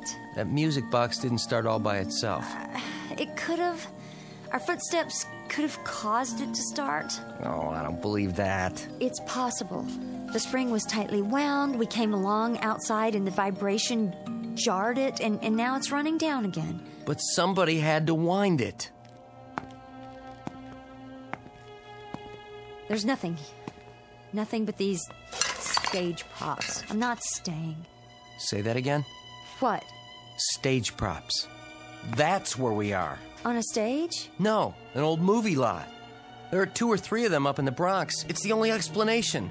We're probably 10 minutes from the heart of New York City. We're on the set of The Sopranos. Then I'll race you home. You're on.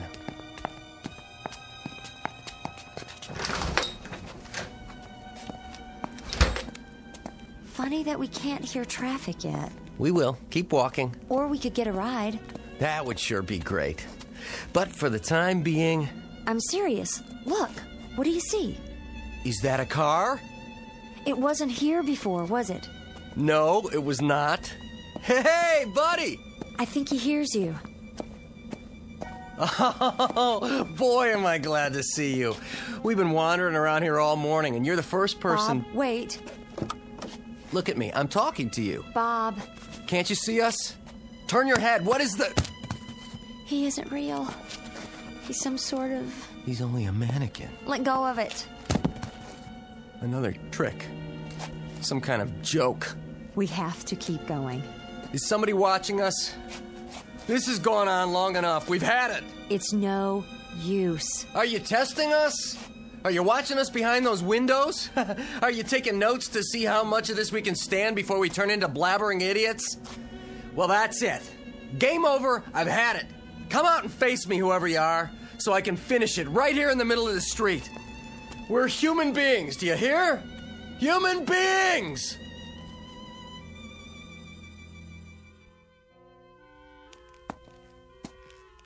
Bob, look. I've reached my limit. I don't know what to do anymore. I honestly don't. In the car. Look at the dashboard. What do you see? I don't care. Millie, I'm out of ideas. There's nothing more to... Look! The keys are in the ignition. Let me see that. Yes! Oh, honey, climb in. We are gonna get out of here after all. Right now. Oh, do you think it runs? How else did it get here? Hurry up. So long, Spookville.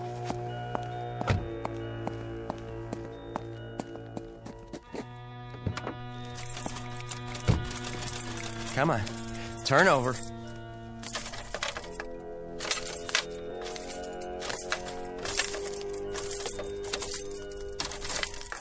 You're going to flood it. You want to drive?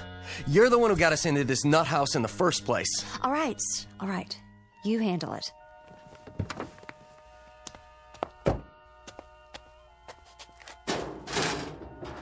Oh, that's rich. That's really, really rich. No motor. There's nothing under the hood. No wires. Nothing.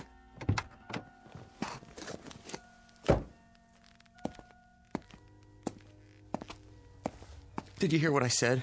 There's no motor. Isn't that hilarious? I'm not the one who drove us here. I'm sorry I said that. It doesn't matter. It's my fault. I shouldn't have drunk so much.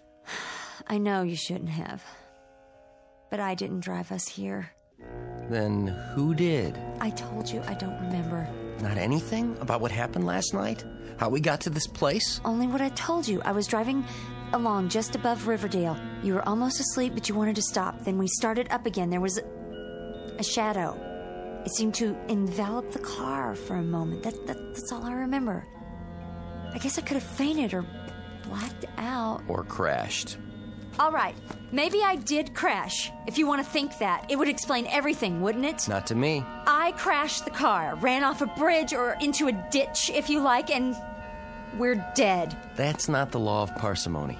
What's that? The simplest explanation to account for the facts. Well, then come up with another one. We must be dead. This place is hell. Millie. Like some amusement park with the all-American town, except it's not very amusing. It's only a display. Nothing works and nothing is real. Calm down. What's that? A train. Did you ever hear of a train in hell? It probably doesn't stop here. Then we'll catch the next one. Oh, it's getting close. The station's got to be nearby.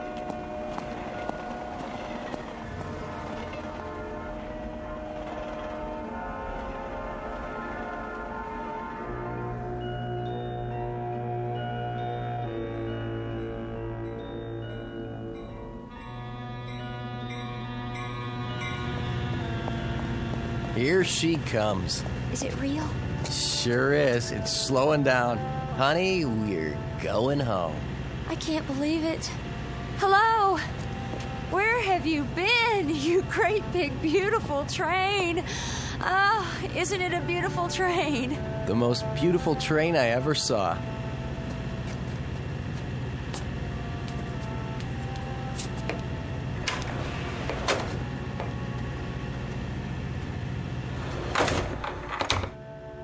What about tickets? Don't worry about it. We'll pay the conductor. Where should we sit? Anywhere. Looks like we got the whole car to ourselves. Here, you can have the window seat. Thank you, sir. Don't mind if I do. Must be a commuter train. So that proves this place is real. There's a sign outside on the platform. The name of this town is Centerville.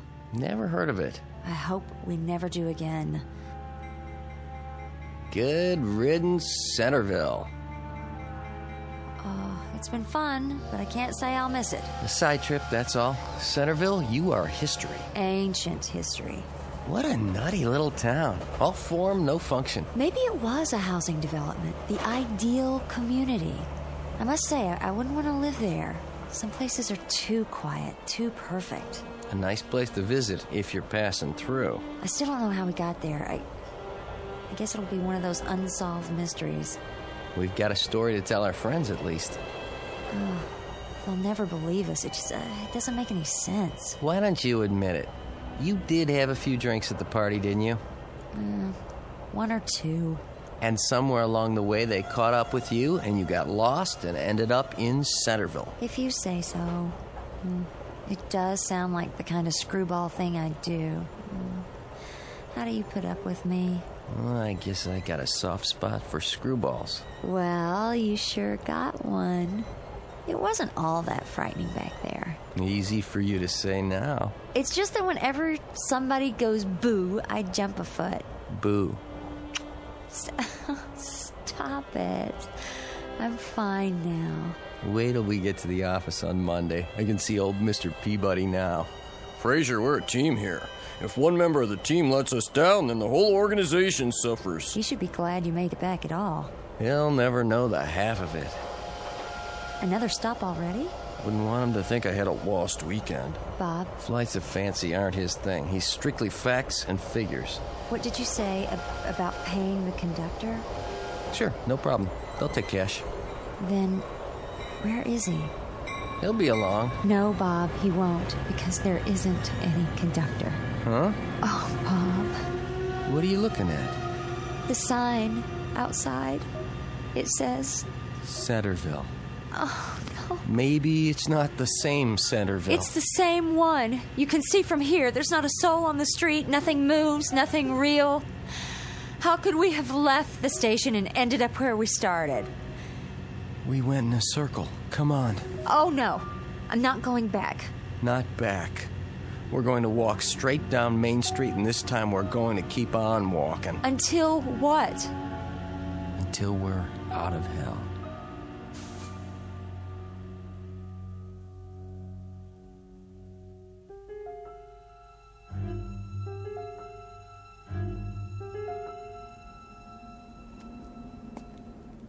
I never realized till now. Go ahead. Say it. You're hungry. And thirsty. But that's not what I was thinking. It's the little things. You don't miss them till they're gone. There's nothing here that's really frightening. It's what's not here. Like people. Cars. Besides that, no dogs, no birds, not even an airplane in the sky, not a single cloud. At least the sun's still there. Yes, but for how much longer? Nothing we can do about that. We can run. Could you? I'll take off these shoes. I'll sprint if that'll help. Anything to get us out of here faster. Oh, we better save our strength. Might be a long road ahead. We still have a few hours of daylight. Can't be that far from civilization. But what if the sun goes down first? And we slog on in the dark. Like a couple of marching morons. And when we can't keep going, we hack out a campsite. Break up trees and make a fire. Find berries to eat. Pine cones, grass, nettles. Whatever it takes. They are not gonna scare us or starve us out. Bob, who are they? Something tells me we're about to find out.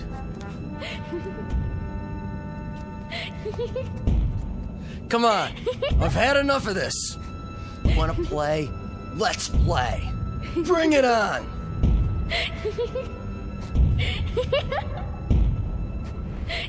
No, the sky's getting dark. Bob, we have to hide. Don't make a sound. Don't move. They'll see us. She'll see us. She? Yes! Her hand, Bob! It's cute! Oh, my... Mom! What are you... Hey! No! Put us down! Bob! Hold my hand, honey. What are you doing, dear? Playing. The model town again. You never get tired of that, do you? No. And your little pets. Be careful with them now. Daddy brought them all the way from Earth. Can't I play with them, Mommy? Oh, please? After lunch, dear. Put them away, then wash your hands. All right.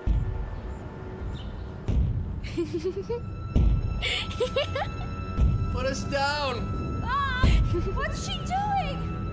No! No! Leave my wife alone! Get in your cage now. Don't worry. I'll come back in a little while, and we'll play some more. What are you doing? Don't leave us here!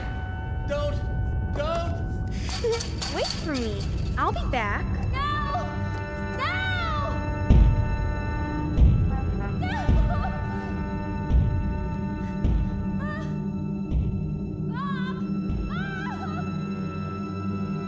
The moral of what you've just heard is clear.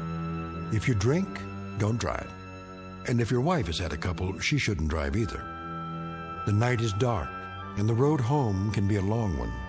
If you're not careful, you might just wake up with a whale of a headache and a king-size hangover at a deserted train stop in the Twilight Zone. More from the Twilight Zone after this. You are about to enter another dimension. A dimension not only of sight and sound, but of mind. A journey into a wondrous land of imagination. Next stop, the Twilight Zone. Hi, this is Stacy Keach. I'd like to take a moment to tell you about our Twilight Zone website at twilightzoneradio.com. At twilightzoneradio.com, you'll find the latest information on these Twilight Zone radio dramas, including behind-the-scenes photographs, plus the newest product releases, trivia contests, ways to contact us, other Twilight Zone-related info and merchandise, plus links to other fascinating websites. So make your next stop twilightzoneradio.com. Visit twilightzoneradio.com to purchase these Twilight Zone radio dramas on cassette and CD, or call toll-free 1-866-989-ZONE. That's 1-866-989-9663.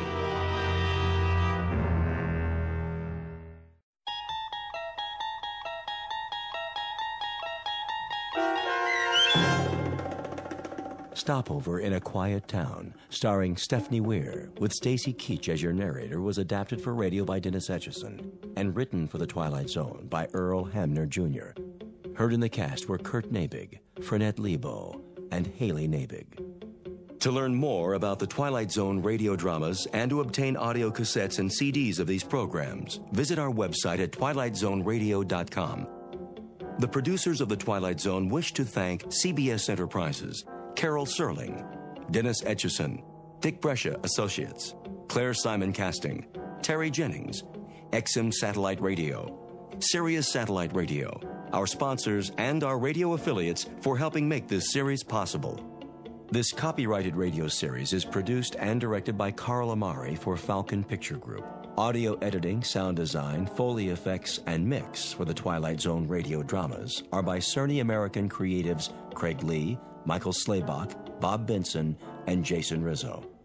To learn more about the Twilight Zone radio dramas and to contact us, visit our official website at twilightzoneradio.com. Doug James speaking.